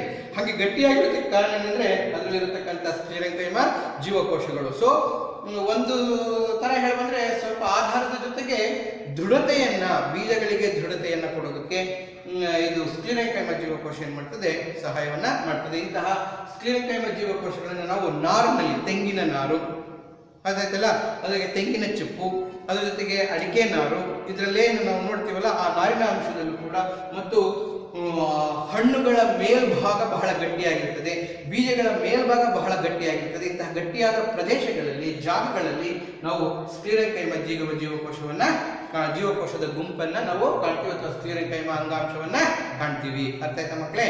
ಸೊ ಹೀಗೆ ಸರಳ ಶಾಶ್ವತ ಅಂಗಾಂಶದಲ್ಲಿ ಪ್ಯಾರೆಂಕೈಮ, ಕೋಲೆಂಕೈಮ ಮತ್ತು ಸ್ಕ್ಲಿರೆಂಕೈಮ ಎಂಬ ಮೂರು ವಿಧದಲ್ಲಿ ನಾವು ಜೀವಕೋಶಗಳ ಗುಂಪನ್ನ ಕಾಣ್ತೀವಿ, ಅಂದ್ರೆ ಅಂಗಾಂಶಗಳನ್ನ ಕಾಣ್ತೀವಿ. ಅರ್ಥ ಆಯ್ತಾ ಮಕ್ಕಳೇ? ಸೊ ಇದಾದ್ಮೇಲೆ ನಿಮ್ಗೆ ಅನಿಸ್ಬೋದು ಸರಳ ಶಾಶ್ವತ ಅಂಗಾಂಶಗಳಿಂದಲೇ, ನಾನು ಹೇಳಿದ ಅರ್ಥ ಮಾಡ್ಕೊಳ್ಳಿ, ಸರಳ ಶಾಶ್ವತ ಅಂಗಾಂಶಗಳಿಂದಲೇ ಸ್ವಲ್ಪ ಬದಲಾವಣೆ ಹೊಂದಿ, ಆಮೇಲೆ ಬದಲಾವಣೆಗೆ ತಕ್ಕಂತೆ ಅದರ ರಚನೆಯಲ್ಲಿ ಸ್ವಲ್ಪ ಮಾರ್ಪಾಟನ್ನು ಹೊಂದಿ ಬಂದಂತಹ ಜೀವಕೋಶಗಳನ್ನೇ ಸಂಕೀರ್ಣ ಶಾಶ್ವತ ಅಂಗಾಂಶ ಅಂತ ಕರಿತೀವಿ. ಸಂಕೀರ್ಣ ಶಾಶ್ವತ ಅಂಗಾಂಶ ಮಕ್ಕಳೇ, ಈ ಸಂಕೀರ್ಣ ಶಾಶ್ವತ ಅಂಗಾಂಶವನ್ನು ನಾವು ನೋಡಿದಾಗ ಈ ಸಂಕೀರ್ಣ ಶಾಶ್ವತ ಅಂಗಾಂಶದಲ್ಲಿ ಪ್ರಮುಖವಾಗಿ ಎರಡು ಭಾಗ ಮಾಡ್ತೀವಿ. ಒಂದು ಝೈಲಮ್, ಇನ್ನೊಂದು ಫ್ಲೋಯಮ್. ಸಂಕೀರ್ಣ ಶಾಶ್ವತ ಅಂಗಾಂಶದಲ್ಲಿ ಒಂದು ಝೈಲಮ್ ಅಂತ ಕರಿತೀವಿ, ಇನ್ನೊಂದನ್ನ ಫ್ಲೋಯಮ್ ಅಂತ ಕರಿತೀವಿ. ಝೈಲಮ್ ಮತ್ತು ಫ್ಲೋಯಮ್ ಎರಡು ರೀತಿಯ ಫ್ಲೋಯಮ್ ಅಂಗಾಂಶಗಳನ್ನ ಕಾಣ್ತೀವಿ ಝೈಲಮ್ ಮತ್ತು ಫ್ಲೋಯಮ್. ವಿಶೇಷತೆ ಏನಂದ್ರೆ ಸಸ್ಯಗಳಲ್ಲಿ ಝೈಲಮ್ ಅಂಗಾಂಶ ಏನಿದೆ ಸಂಕೀರ್ಣ ಆಗಿ ನಾನು ಆಗ್ಲೇ ಹೇಳಿದ್ದೆ, ವಿವಿಧ ರೀತಿಯ ಜೀವಕೋಶಗಳ 3-4 ಗುಂಪು. ಇಲ್ಲಿ ಝೈಲಮ್ನಲ್ಲಿ 4 ರೀತಿಯ ಜೀವಕೋಶಗಳ ಗುಂಪನ್ನು ಕಾಣ್ತೀವಿ, ಝೈಲಮ್ ಮತ್ತು ಫ್ಲೋಯಮ್ನಲ್ಲಿ 4 ರೀತಿಯ ಜೀವಕೋಶಗಳ ಗುಂಪನ್ನು. ಸೊ ಹಾಗಾಗಿ ಅದನ್ನ ಸಂಕೀರ್ಣ ಅಂತ ಕರಿತೀವಿ. ಸೊ ಓಕೆ, ಝೈಲಮ್ ಇದನ್ನ ಜಲವಾಹಕ ಅಂಗಾಂಶ ಅಂತ ಕರಿತೀವಿ. ಜಲವಾಹಕ, ನೀರನ್ನು ಸರಬರಾಜು ಮಾಡತಕ್ಕಂತಹ ಜಲವಾಹಕ ಅಂಗಾಂಶ, ನೀರನ್ನು ಸರಬರಾಜು ಮಾಡತಕ್ಕಂತಹ ಅಂಗಾಂಶ ಅಂತ ಕರಿತೀವಿ. ಫ್ಲೋಯಮ್ ಅನ್ನ ನಾವು ಆಹಾರವಾಹಕ ಅಂಗಾಂಶ ಅಂತ ಕರಿತೀವಿ. ಆಹಾರವನ್ನು ಸರಬರಾಜು ಮಾಡತಕ್ಕಂತಹ ಆಹಾರವಾಹಕ ಅಂಗಾಂಶ ಅಂತ ಕರಿತೀವಿ. ಅಂಗಾಂಶ ಅದಕ್ಕೆ ಇವುಗಳನ್ನ ನಾಳಕೂರ್ಚಗಳು ಅಂತ ಕೂಡ ಕರಿತೀವಿ. ನಾಳಕೂರ್ಚಗಳು ಅಂದ್ರೆ ನಾಳವನ್ನು ಹೊಂದಿರತಕ್ಕಂತಹ ಜೀವಕೋಶಗಳ ಗುಂಪು. ಮಕ್ಕಳೇ, ಶೈವಲಗಳಲ್ಲಿ ನೀವು ಈ ಒಂದು ಝೈಲಮ್ ಮತ್ತು ಫ್ಲೋಯಮ್ ಅಂಗಾಂಶಗಳನ್ನ ನಿಮಗೆ ಕಂಡು ಬರೋದಿಲ್ಲ. ಯಾಕೆಂದ್ರೆ ಜೀವಕೋಶದ ವಿಕಾಸ ಅಲ್ಲಿ ಹೆಚ್ಚಾಗಿ ಆಗಿರೋದಿಲ್ಲ. ಅಲ್ಲಿ ಏಕಕೋಶ ಮತ್ತು ಬಹುಕೋಶದ ಹಂತದಲ್ಲಿದ್ದರೂ ಕೂಡ ಝೈಲಮ್ ಮತ್ತು ಫ್ಲೋಯಮ್ಗಳನ್ನು ನಾವು ಕಾಣೋದಕ್ಕೆ ಸಾಧ್ಯ ಇಲ್ಲ. ಆದರೆ ಶೈವಗಳ ನಂತರ ಬರತಕ್ಕಂತಹ ಹಾವಸೆ ಸಸ್ಯಗಳು ಮತ್ತು ಪುಚ್ಛ ಸಸ್ಯಗಳಲ್ಲಿ ನಾವು ಈ ವಿಕಾಸವನ್ನು ನಾವು ಕಾಣೋದಕ್ಕೆ, ಅಂಗಾಂಶಗಳ ವಿಕಾಸವನ್ನು ಕಾಣೋದಕ್ಕೆ ಸಹಾಯವಾಗ್ತದೆ. ಯಾವ್ಯಾವ ಅಂಗಾಂಶಗಳು? ಝೈಲಮ್ ಮತ್ತು ಫ್ಲೋಯಮ್ ಅಂಗಾಂಶಗಳು. ಹಾವಸೆ ಸಸ್ಯಗಳಲ್ಲೂ ಕೂಡ ಬರೋದಿಲ್ಲ, ಆರಂಭವಾಗುವುದೇ ಪುಚ್ಛ ಸಸ್ಯಗಳಿಂದ, ವಾಹಕ ಅಂಗಾಂಶಗಳು. ಹಾಗಾಗಿ ಇವೆರಡನ್ನು ಸೇರಿಸಿ ನಾವೇನಂತ ಕರಿತೀವಿ ಅಂದ್ರೆ ವಾಹಕ ಅಂಗಾಂಶಗಳು ಅಂತ ಕರಿತೀವಿ. ಎರಡನ್ನು ಸೇರಿಸಿ ವಾಹಕ ಅಂಗಾಂಶ ಅಂತ ಕೂಡ ಕರಿತೀವಿ. ಅಂಗಾಂಶ ಮರಿಬಾರದು.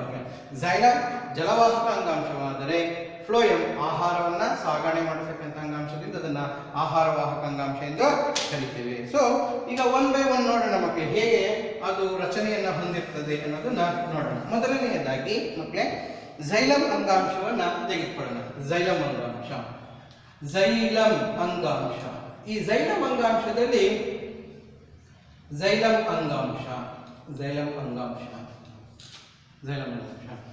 ಸೊ ಝೈಲಮ್ ಅಂಗಾಂಶದಲ್ಲಿ 4 ರೀತಿಯ ಜೀವಕೋಶಗಳಿವೆ. 4 ರೀತಿಯ. ಪ್ರತಿ ಜೀವಕೋಶವು ಅದು ವೈವಿಧ್ಯಮಯವಾದಂತಹ ತನ್ನದೇ ಆದಂತಹ ಕಾರ್ಯವನ್ನ, ರಚನೆಯನ್ನ ಉಂಟು ಮಾಡುತ್ತೆ. ಸೊ ಝೈಲಮ್ ಅಂಗಾಂಶದಲ್ಲಿ ಮೊದಲನೆಯದು ಝೈಲಮ್ ಪ್ಯಾರೆಂಕೈಮಾ. ಝೈಲಮ್ ಪ್ಯಾರೆಂಕೈಮಾ.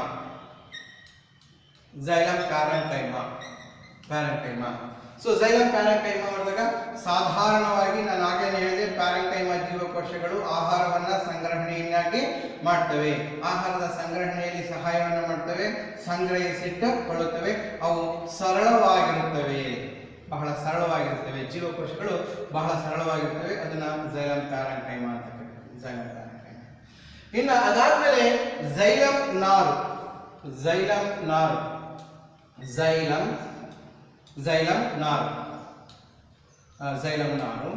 ಆಮೇಲೆ ಮೂರನೇದು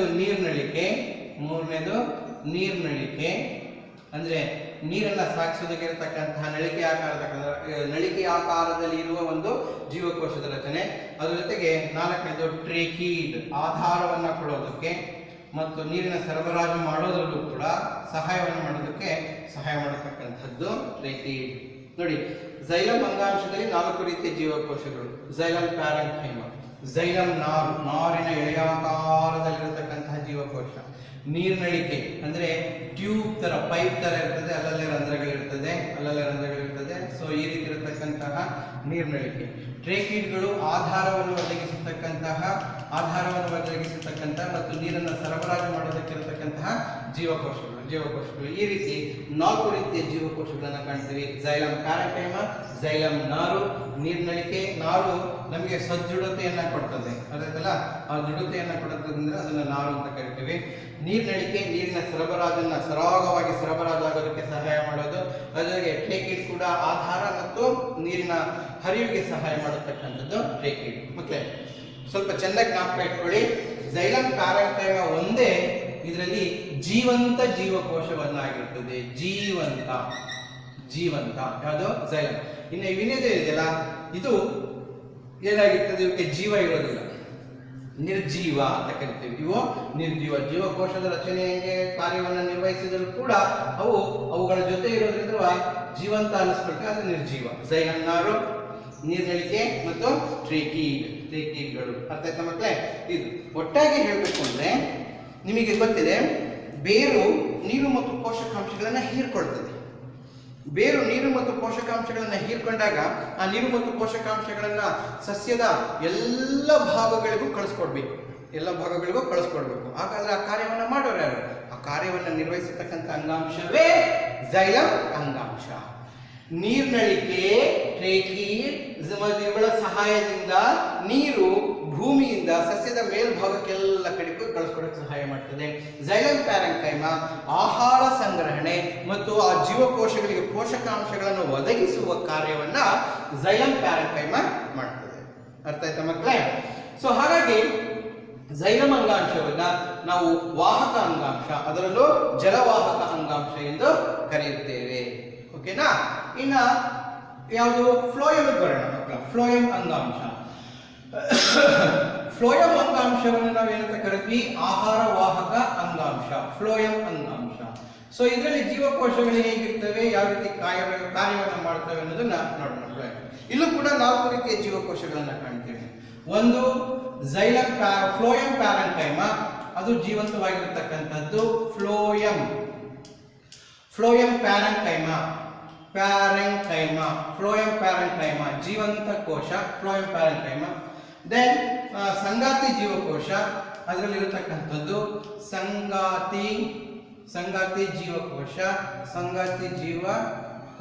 ಸಂಗಾತಿ ಜೀವಕೋಶ.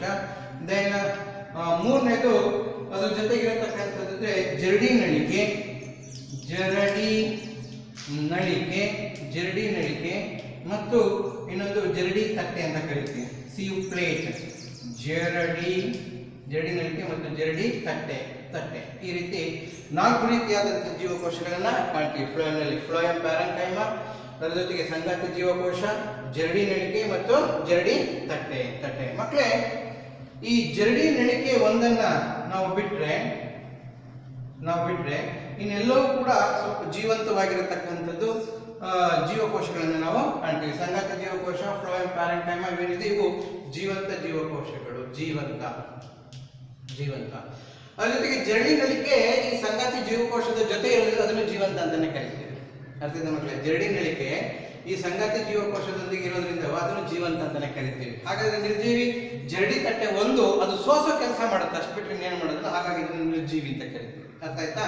ಸೊ ಅದರ ಜೊತೆಗೆ ಫ್ಲೋಯಮ್ ಪ್ಯಾರೆಂಕೈಮ ಜೀವಕೋಶ ಮಾಮೂಲಿ ಆಹಾರವನ್ನ ಸರಬರಾಜು ಮತ್ತು ಸಂಗ್ರಹಣೆಯಲ್ಲಿ ಹೇಗೆ ರಚನೆ ಇರಬೇಕು ಆ ರೀತಿ ರಚನೆ ಇದ್ರೆ ಈ ಸಂಗಾತಿ ಜೀವಕೋಶ ಮತ್ತೆ ಹೇಗಿರ್ತದೆ ನೋಡ್ರಿ. ಇದು ಒಂದು ಜೀವಕೋಶ ಯಾವುದು ಅಂತ ತಿಳ್ಕೊಳ್ಳೋಣ, ಫ್ಲೋಯಮ್ ಪ್ಯಾರೆಂಕೈಮ ಅಂತ ತಿಳ್ಕೊಳ್ಳೋಣ. ಫ್ಲೋಯಮ್ ಪ್ಯಾರೆಂಕೈಮ, ಅದ್ರ ಜೊತೆಗೆ ಸಂಗಾತಿ ಜೀವಕೋಶನು ಕೂಡ ಈ ರೀತಿ ಇರ್ತದೆ, ಜೊತೆನೆಲ್ಲ ಇರ್ತದೆ. ಸಂಗಾತಿ ಜೀವಕೋಶ ಜೊತೆನೆಲ್ಲ ಇರ್ತದೆ. ಅದ್ರ ಜೊತೆಗೆ ಇದೆಯಲ್ಲ, ಸೊ ಇದು ಏನಿದೆ ಜರಡಿ ನಳಿಕೆ. ಈ ರೀತಿ ನಾವು ಜೀವಕೋಶವನ್ನ ಕಾಣ್ತೀವಿ. ಈ ಜರಡಿ ನಳಿಕೆ, ಅದರ ಮಧ್ಯದಲ್ಲಿ ಏನಾಗಿರ್ತದೆ, ಜರಡಿ ನಳಿಕೆಯಲ್ಲಿ ನೀರು ಹಾದು ಹೋಗೋದಕ್ಕೆ ಸೋಸುವ ತಟ್ಟೆ ತರ ಇರ್ತದೆ. ಸೊ ಇದನ್ನ ದೊಡ್ಡದು ಮಾಡಿದ್ರೆ ಈ ರೀತಿ ಕಾಣ್ತದೆ ನೋಡಿ. ಈ ರೀತಿ ರಂಧ್ರಗಳಿರತಕ್ಕಂತಹ ಸೋಸುವ ತಟ್ಟೆ, ಇದ್ರ ಮೂಲಕ ನೀರು ಹಾದು ಹೋಗ್ತದೆ. ನೀರು ಹಾದು ಹೋಗ್ಬೇಕಾದ್ರೆ ಯಾವ ನೀರು ಹೋಗ್ಬೇಕು, ಯಾವ ಆಹಾರ ಹೋಗ್ಬೇಕು, ಮತ್ತೆ ಯಾವ ಪೋಷಕಾಂಶಗಳು ಹೋಗ್ಬೇಕು ಅನ್ನೋದಕ್ಕೆ ಸಹಾಯ ಮಾಡತಕ್ಕಂಥದ್ದೇ ಜರಡಿ ತಟ್ಟೆ. ಆಹಾರಗಳು, ಬೇಕಾಗಿರ್ತಕ್ಕಂಥ ಪೋಷಕಾಂಶಗಳು ಹರಿದು ಹೋಗ್ಬೇಕಾದ್ರೆ ಅದಕ್ಕೋಸ್ಕರ ಏನು ಹೇಳ್ತೀವಿ, ಜರಡಿ ತಟ್ಟೆ ಅಂತ ಕರಿತೀವಿ. ಅರ್ಥ ಆಯ್ತಾ ಮಕ್ಕಳೇ? ಈ ರೀತಿ ವೈವಿಧ್ಯಮಯವಾದಂತಹ ಜೀವಕೋಶಗಳನ್ನ ನಾವು ಫ್ಲೋಯಮ್ ಅಂಗಾಂಶದಲ್ಲಿ ಕಾಣ್ತೀವಿ. ಆಹಾರ ಸರಬರಾಜು ಮಾಡಬೇಕಾದ್ರೆ ಜರಡಿ ತಟ್ಟೆ ಯಾವ ಪೋಷಕಾಂಶಗಳು ಒಂದು ಜೀವಕೋಶದಿಂದ ಮತ್ತೊಂದು ಜೀವಕೋಶಕ್ಕೆ ಹೋಗ್ಬೇಕು ಅಂತ ಡಿಸೈಡ್ ಮಾಡುತ್ತೆ. ಇನ್ನು ಸರಬರಾಜಾಗೋದಕ್ಕೆ ಜರಡಿ ನಳಿಕೆ ಇದೆ, ಆಹಾರ ಸರಬರಾಜು ಜರಡಿ ನಳಿಕೆ ಇದೆ. ಸಂಗಾತಿ ಜೀವಕೋಶ ಸಪೋರ್ಟ್ ಮಾಡ್ತದೆ, ಯಾವಾಗಲೂ ಜೊತೆ ಇದ್ದೇ ಇರ್ತದೆ. ಜೊತೆಗೆ ಫ್ಲೋಯಮ್ ಪ್ಯಾರೆಂಕೈಮ ಆಹಾರವನ್ನ ಸಂಗ್ರಹಣೆ ಮಾಡಿಕೊಳ್ಳೋದಕ್ಕೆ. ಫ್ಲೋಯಮ್ ಪ್ಯಾರೆಂಕೈಮ ನೀರು ಮತ್ತು ಆಹಾರವನ್ನು ಸಂಗ್ರಹಣೆ ಮಾಡೋದಕ್ಕೆ, ಇಲ್ಲಿ ಫ್ಲೋಯಮ್ ಪ್ಯಾರೆಂಕೈಮ ಆಹಾರ ಪೋಷಕಾಂಶಗಳನ್ನು ಸಂಗ್ರಹಣೆ ಮಾಡೋದಕ್ಕೆ ಸಹಾಯವನ್ನ ಮಾಡುತ್ತೆ. ಹೀಗೆ ಮಕ್ಕಳೇ ನಾವು ಝೈಲಮ್ ಅಂಗಾಂಶ ಮತ್ತು ಫ್ಲೋಯಂ ಅಂಗಾಂಶಗಳ ವಿಧಗಳು ಮತ್ತು ಕಾರ್ಯಗಳನ್ನ ನೋಡ್ತೀವಿ. ಅರ್ಥ ಆಯ್ತಾ? ಹೀಗೆ ಝೈಲಮ್ ಅಂಗಾಂಶ ಮತ್ತು ಫ್ಲೋಯಂ ಅಂಗಾಂಶಗಳು ಎರಡೂ ಕೂಡ ಏನಾಗಿರ್ತದೆ, ಒಟ್ಟಿಗೆ ಇರ್ತದೆ ಮಕ್ಕಳೇ, ಒಟ್ಟಿಗೆ ಇರ್ತದೆ. ಆದರೆ ಎಲ್ಲಿರುತ್ತೆ ಅಂತ ನಾವು ಹೇಳಿದಾಗ, ನಾವು ಕಾಂಡದ ಮಧ್ಯಭಾಗ ಮತ್ತು ಬೇರಿನ ಮಧ್ಯಭಾಗ ನಾವೇನು ಕರಿತೀವಲ್ಲ, ಆ ಕಾಂಡದ ಮಧ್ಯಭಾಗ ಮತ್ತು ಬೇರಿನ ಮಧ್ಯಭಾಗದಲ್ಲಿ ಝೈಲಮ್ ಮತ್ತು ಫ್ಲೋಯಂಗಳು ಒಂದಕ್ಕೊಂದು ಅಥವಾ ಒಂದರ ಮೇಲೊಂದು ಮಕ್ಕಳ ಒಂದಕ್ಕೊಂದು, ಒಂದ್ರ ಪಕ್ಕ ಒಂದಿರ್ಬೋದು, ಒಂದ್ರ ಪಕ್ಕ ಒಂದಿರ್ಬೋದು. ಈಗ ನೋಡಿ, ಇಲ್ಲಿ ಝೈಲಮ್ ಅಂಗಾಂಶ ಇದೆ ಅಂದ್ರೆ ಅದರ ಪಕ್ಕದಲ್ಲಿ ನಾವೇನು ಕರಿತೀವಿ, ಫ್ಲೋಯಂ ಅಂಗಾಂಶ. ಈ ರೀತಿ ಇರ್ಬೋದು, ಈ ರೀತಿ ಒಂದ್ ಕಡೆ ಝೈಲಮ್, ಇನ್ನೊಂದ್ ಕಡೆ ಫ್ಲೋಯಂ. ಒಂದ್ ಕಡೆ ಝೈಲಮ್ ಆದ್ರೆ ಇನ್ನೊಂದ್ ಕಡೆ ಫ್ಲೋಯಂ. ಈ ರೀತಿ ಇರ್ಬೋದು, ಈ ರೀತಿ. ಅಥವಾ ಇಲ್ಲಿ ಒಳಗಡೆ ಮರದ ತೊಗಟೆ ಆಗಿರ್ಬೋದು, ಮರದ ದಿಮ್ಮಿ ಆಗಿರ್ಬೋದು, ಒಂದು ಕಡ್ಡಿ ಆಗಿರ್ಬೋದು ಮಧ್ಯಭಾಗದಲ್ಲಿ. ಅಥವಾ ಇನ್ನೊಂದು ರೀತಿ ಹೇಗಿರ್ಬೋದು, ಒಂದರ ಮೇಲೊಂದರಂತೆ. ಈಗ ಉದಾಹರಣೆ ಇಲ್ಲಿ ಫ್ಲೋಯಂ ಇತ್ತು ಅಂದ್ರೆ, ಫ್ಲೋಯಂ ಅಂಗಾಂಶ ಇತ್ತು ಅಂದ್ರೆ ಅದರ ಮೇಲೆ ಝೈಲಮ್ ಅಂಗಾಂಶ ಈ ರೀತಿ ಇರ್ತದೆ. ಅದರ ಮೇಲೆ ಮತ್ತೆ ಫ್ಲೋಯಂ ಅಂಗಾಂಶ ಇರ್ತದೆ, ಝೈಲಮ್ ಅಂಗಾಂಶ, ಇದು ಫ್ಲೋಯಂ ಅಂಗಾಂಶ. ಈ ರೀತಿ ಒಂದರ ಮೇಲೆ ಒಂದು ಇರಬಹುದು ರಚನೆಯಲ್ಲಿ. ಆದ್ರೆ ಒಂದು ಕಂಡೀಷನ್ ತಿಳ್ಕೊಳ್ಳಿ, ಯಾವುದೇ ಝೈಲಮ್ ಆಗಲಿ ಯಾವುದೇ ಫ್ಲೋಯಂ ಆಗಲಿ ಮರದ ತೊಗಟೆ ಅಥವಾ ಬೇರಿನ ಮಧ್ಯಭಾಗದಲ್ಲಿ ನಾವೇನ್ ಕಾಣ್ತೀವಲ್ಲ, ಅಲ್ಲಿ ಏನಾಗಿರ್ತದೆ, ವೃತ್ತಾಕಾರವಾಗಿ ಜೋಡಣೆ ಆಗಿರ್ತದೆ. ಯಾವ ರೀತಿ ಜೋಡಣೆ? ವೃತ್ತಾಕಾರವಾಗಿಯೇ ಜೋಡಣೆ ಆಗಿರ್ತದೆ. ನಾವು ಚಿತ್ರಗಳ ಮೂಲಕ ನೋಡಿದಾಗ ಝೈಲಮ್ ಮತ್ತು ಫ್ಲೋಯಂಗಳ ಜೋಡಣೆ ಹೇಗಿರುತ್ತೆ ಅಂದ್ರೆ, ಒಂದ್ರ ಪಕ್ಕ ಒಂದಿರ್ಬೋದು ಅಥವಾ ಒಂದ್ರ ಮೇಲೆ ಒಂದಿರ್ಬೋದು, ಆದರೆ ವೃತ್ತಾಕಾರದ ಜೋಡಣೆಯಲ್ಲಿ ನಾವು ಕಾಣ್ತೀವಿ. ಅರ್ಥ ಆಯ್ತಾ ಮಕ್ಕಳೇ? ಹೀಗೆ ಝೈಲಮ್ ಮತ್ತು ಫ್ಲೋಯಂಗಳು ಸಸ್ಯ ಅಂಗಾಂಶದಲ್ಲಿ ನೀರು ಮತ್ತು ಆಹಾರವನ್ನು ಸರಬರಾಜು ಮಾಡಿ ಸಸ್ಯಗಳು ಬೆಳೆಯೋದಕ್ಕೆ ಮತ್ತು ಪೋಷಕಾಂಶಗಳು ಎಲ್ಲ ಬೇರಿನಿಂದ ಹಿಡಿದು ಕಾಂಡ, ಎಲೆ, ಚಿಗುರು, ಹಣ್ಣು, ಕಾಯಿ, ಹೂವಿನ ತುದಿ, ಹೂವಿನ ತೊಟ್ಟು ಎಲ್ಲ ಕಡೆ ಸರಬರಾಜು ಮಾಡೋದಕ್ಕೆ ಸಹಾಯವನ್ನ ಮಾಡ್ತವೆ. ಅರ್ಥ ಆಯ್ತಾ ಮಕ್ಕಳೇ? ಹಾಗಾಗಿ ನಾವು ಸಸ್ಯ ಅಂಗಾಂಶಗಳ ಬಗ್ಗೆ ಅಧ್ಯಯನ ಮಾಡೋದು ಬಹಳ ಇಂಪಾರ್ಟೆಂಟ್. ಸಸ್ಯ ಅಂಗಾಂಶಗಳು. ಸೊ ಈ ಅಂಗಾಂಶಗಳ ಸಹಾಯದಿಂದಲೇ ನಾವು ಇವತ್ತು ವೈವಿಧ್ಯಮಯವಾದ ರುಚಿಯನ್ನ ಕಾಣ್ತಾ ಇದ್ದೇವೆ. ಎಲೆಗಳಲ್ಲಿ ರುಚಿಯನ್ನ ಕಾಣ್ತಾ ಇದ್ದೇವೆ, ಕಾಂಡದಲ್ಲಿ ರುಚಿಯನ್ನ ಕಾಣ್ತಾ ಇದ್ದೇವೆ. ಕೆಲವು ಕಾಂಡ ಸಿಹಿ ಆಗಿರ್ತದೆ, ಇನ್ನು ಕೆಲವು ಕಾಂಡ ಕಹಿ ಆಗಿರ್ತದೆ, ಇನ್ನು ಕೆಲವು ಕಾಂಡ ಒಗರಾಗಿರ್ತದೆ. ಮತ್ತೆ ಹಣ್ಣುಗಳನ್ನು ನೋಡಿದಾಗ ಒಂದು ಹಣ್ಣಿಗೂ ಇನ್ನೊಂದು ಹಣ್ಣಿಗೂ ತುಂಬಾ ವ್ಯತ್ಯಾಸ ಇರ್ತದೆ. ಎಲ್ಲ ಹಣ್ಣುಗಳು ತಮ್ಮದೇ ಆದಂತಹ ರುಚಿಯನ್ನು ಹೊಂದಿರ್ತವೆ, ಒಂದೇ ತರಹದ ರುಚಿಯನ್ನ ಹೊಂದಿರೋದಿಲ್ಲ. ನೀವು ಯಾವುದೇ ಮಾವಿನ ಹಣ್ಣನ್ನು ತೆಗೆದುಕೊಂಡ್ರೆ ಪ್ರತಿಯೊಂದು ವಿಧದ ಮಾವಿನ ಹಣ್ಣು ತನ್ನದೇ ಆದಂತಹ ರುಚಿಯನ್ನು ಹೊಂದಿರ್ತದೆ, ಹೌದಲ್ಲ? ಅದೇ ರೀತಿ ಸೀಬೆ ಹಣ್ಣನ್ನು ತೆಗೆದುಕೊಂಡ್ರೆ ಸೀಬೆ ಹಣ್ಣಲ್ಲೂ ಕೂಡ ವೈವಿಧ್ಯಮದ ಒಂದು ರುಚಿಯನ್ನು ಕಾಣ್ತೀವಿ. ಕಿತ್ತಳೆ ಹಣ್ಣಲ್ಲಿ ವೈವಿಧ್ಯಮದ ರುಚಿಯನ್ನು ಕಾಣ್ತೀವಿ. ಸೇಬು ಹಣ್ಣಿನಲ್ಲಿ, ಬಾಳೆಹಣ್ಣಿನಲ್ಲಿ ವೈವಿಧ್ಯಮಯವಾದಂತಹ ರುಚಿಗಳನ್ನು, ಹಣ್ಣುಗಳಲ್ಲಿ ನಾವು ವೈವಿಧ್ಯಮಯ ರುಚಿಗಳನ್ನ ಕಾಣ್ತೀವಿ. ತರಕಾರಿಗಳಲ್ಲಿ ವೈವಿಧ್ಯಮಯವಾದಂತಹ ರುಚಿಗಳನ್ನು ಕಾಣ್ತೀವಿ. ಇದೆಲ್ಲ ಯಾವುದರಿಂದ ಸಾಧ್ಯ ಆಗಿದೆ? ಇವೆಲ್ಲವೂ ಕೂಡ ಸಾಧ್ಯವಾಗಿರುವುದು ಈ ಅಂಗಾಂಶಗಳಿಂದನೇ. ಪ್ಯಾರೆಂಕೈಮ, ಕೋಲಂಕೈಮ, ಸ್ಕ್ಲಿರೆಂಕೈಮ, ಝೈಲಮ್ ಮತ್ತು ಫ್ಲೋಯಂ. ಅರ್ಥ ಆಯ್ತಾ ಮಕ್ಕಳೇ? ಇಷ್ಟು ಸಸ್ಯ ಅಂಗಾಂಶ. ಸಸ್ಯ ಅಂಗಾಂಶದ ನಂತರ ನೆಕ್ಸ್ಟ್ ನಾವು ಈ ಪ್ರಾಣಿ ಅಂಗಾಂಶಗಳ ಬಗ್ಗೆ ಹೋಗೋಣ. ಪ್ರಾಣಿ ಅಂಗಾಂಶದಲ್ಲಿ ವೈವಿಧ್ಯತೆ ಹೇಗಿರುತ್ತೆ, ಆಮೇಲೆ ಅವುಗಳ ಕಾರ್ಯ ಏನು ಅನ್ನೋದನ್ನ ಒನ್ ಬೈ ಒನ್ ತಿಳ್ಕೊಳ್ಳೋಣ ಮಕ್ಕಳು. ಪ್ರಾಣಿ ಅಂಗಾಂಶದಲ್ಲೇ ಹೆಚ್ಚಿನ ವೈವಿಧ್ಯತೆ ಇರುತ್ತೆ. ಹಾಗಾಗಿ ಪ್ರಾಣಿ ಅಂಗಾಂಶಗಳನ್ನ ನಾವು ಮೂಲತಃವಾಗಿ 4 ವಿಧಗಳಾಗಿ ವಿಂಗಡಣೆ ಮಾಡ್ತೀವಿ. ಪ್ರಾಣಿ ಅಂಗಾಂಶಗಳನ್ನ 4 ವಿಧಗಳಾಗಿ.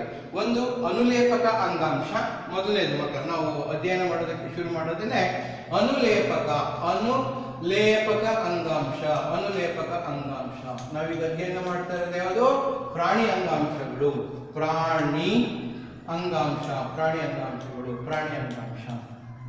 ಅದರಲ್ಲಿ ಮೊದಲನೆಯದು ಅನುಲೇಪಕ. ಎರಡನೆಯದು ಅನುಲೇಪಕ ಆದ್ಮೇಲೆ ಸ್ನಾಯು ಅಂಗಾಂಶ.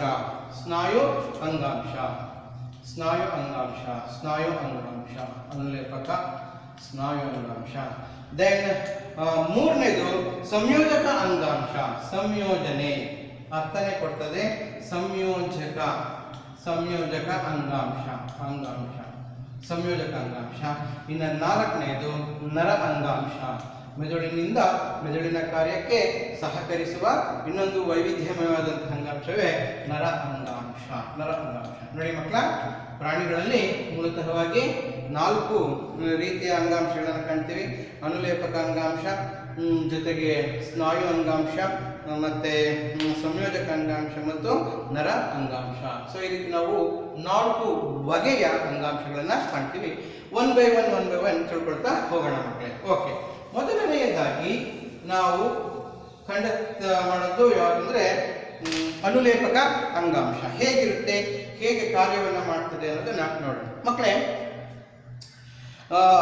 ಅಂಗಾಂಶಗಳಲ್ಲಿ ಅತ್ಯಂತ ಸರಳ ರೂಪದ ಅಂಗಾಂಶ ಯಾವುದು ಅನುಲೇಪಕ. ಆದರೆ ರಚನೆಯಲ್ಲಿ ಸ್ವಲ್ಪ ವ್ಯತ್ಯಾಸ ಇರ್ತದೆ. ಯಾಕೆಂದ್ರೆ ಇದರಲ್ಲಿ ಅನುಲೇಪಕ ಅಂಗಾಂಶದಲ್ಲಿ ಮತ್ತೆ 4 ಥರ ಮಾಡ್ತೀವಿ ನಾವು. ಸೊ ಅನುಲೇಪಕ ಅಂಗಾಂಶ ಮೊದಲನೆಯದು ಚಪ್ಪಟೆ ಅನುಲೇಪಕ ಅಂಗಾಂಶ. ಮೊದಲನೆಯದು ಚಪ್ಪಟೆ ಅಂದ್ರೆ ಚಪ್ಪಟೆ ಅನುಲೇಪಕ ಅಂಗಾಂಶ ಮೊದಲನೆಯದು. ಅದರಲ್ಲಿ ವಿಧ ಚಪ್ಪಟೆ ಅನುಲೇಪಕ ಅಂಗಾಂಶ. ಎರಡನೆಯದು ಘನಾಕೃತಿ ಅನುಲೇಪಕ ಅಂಗಾಂಶ. ಘನಾಕೃತಿ ಅಂದ್ರೆ ನಾವಿಲ್ಲಿ ಆಕಾರದ ಮೇಲೆ ವಿಂಗಡಣೆಯನ್ನು ಮಾಡ್ತೀವಿ, ಅದ್ರ ಜೊತೆಗೆ ಕಾರ್ಯನೂ ಕೂಡ ಬೇರೆ ಬೇರೆ ಇರುತ್ತೆ ಮಕ್ಕಳು. ಅರ್ಥ ಆಯ್ತಾ? ಸೊ ಚಪ್ಪಟೆ ಅನುಲೇಪಕ, ಘನಾಕೃತಿ ಅನುಲೇಪಕ, ಮತ್ತೆ ಕಷಾಂಗ ಸಹಿತ ಕಷಾಂಗ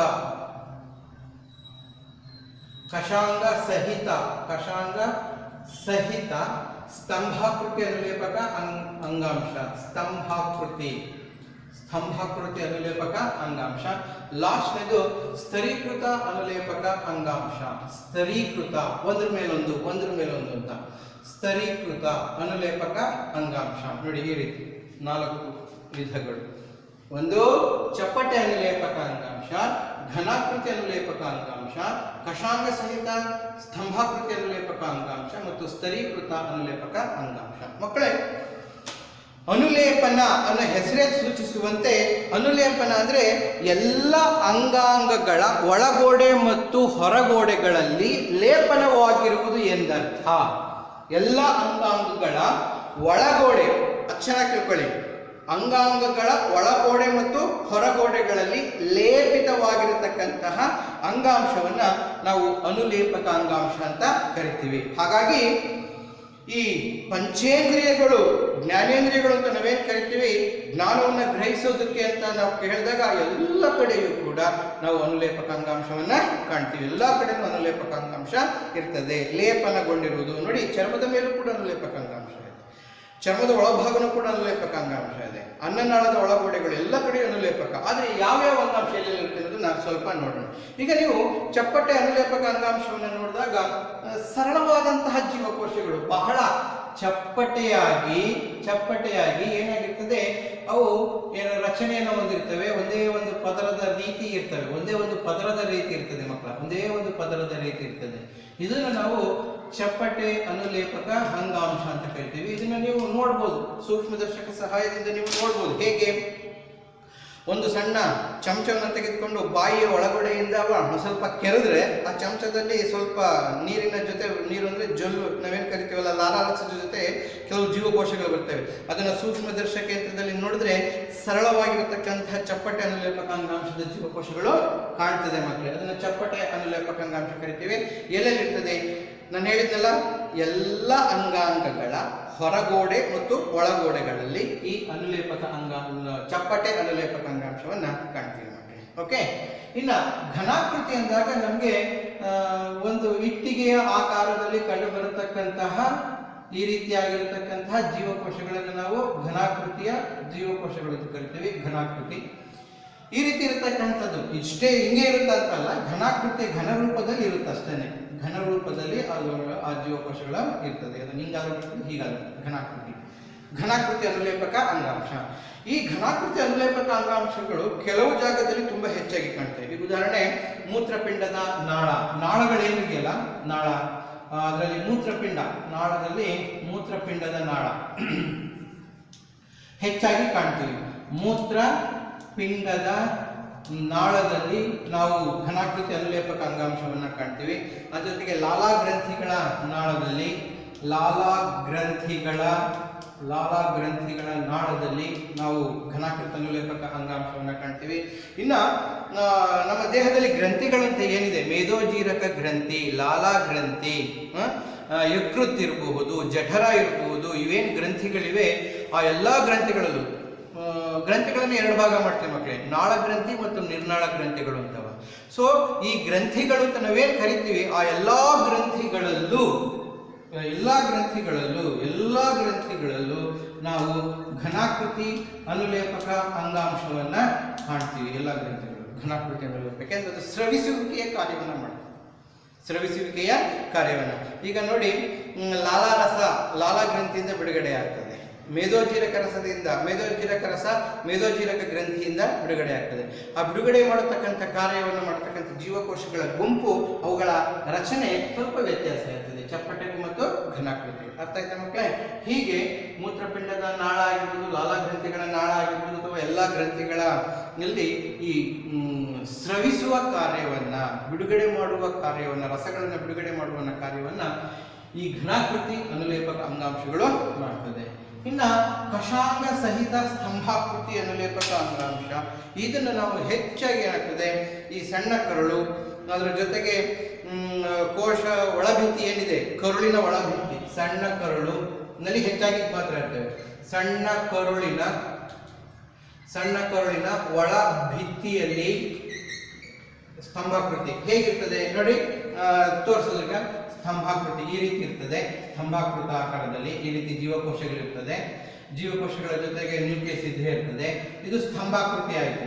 ಕಷಾಂಗ ಅಂದ್ರೆ ನೋಡಿ, ಎಳೆಯಾಕಾರದ ಕೂದಲಿನಾಕಾರದ ರಚನೆಗಳನ್ನ ಕಷಾಂಗ ಅಂತ ಕರೀತೀವಿ. ಇವು ಏನ್ ಮಾಡ್ತವೆ ಅಂದ್ರೆ, ನಿಮಗೆ ಗೊತ್ತಿದೆ, ನಮ್ಮ ಆಹಾರ ಸಂಪೂರ್ಣವಾಗಿ ಜೀರ್ಣ ಆಗುವುದು ಸಣ್ಣ ಕರುಳಿನಲ್ಲಿ. ಸಂಪೂರ್ಣವಾಗಿ ಜೀರ್ಣ ಆಗೋದು ಸಣ್ಣ ಕರುಳಿನಲ್ಲಿ. ಹಾಗಾಗಿ ಸಣ್ಣ ಕರುಳಿನಲ್ಲಿ ಪೋಷಕಾಂಶಗಳ ಪ್ರಮಾಣ ಜಾಸ್ತಿ ಇರ್ತದೆ.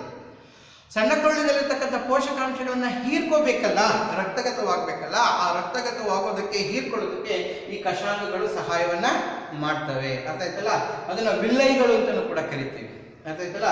ಇದನ್ನ ನಾವು ಹೇಳ್ತೀವಿ ಕಷಾಂಗ ಸಹಿತ ಸ್ತಂಭಾಕೃತಿ ಅನುಲೇಪಕ ಅಂಗಾಂಶ, ಈ ರೀತಿ ಇರ್ತದೆ.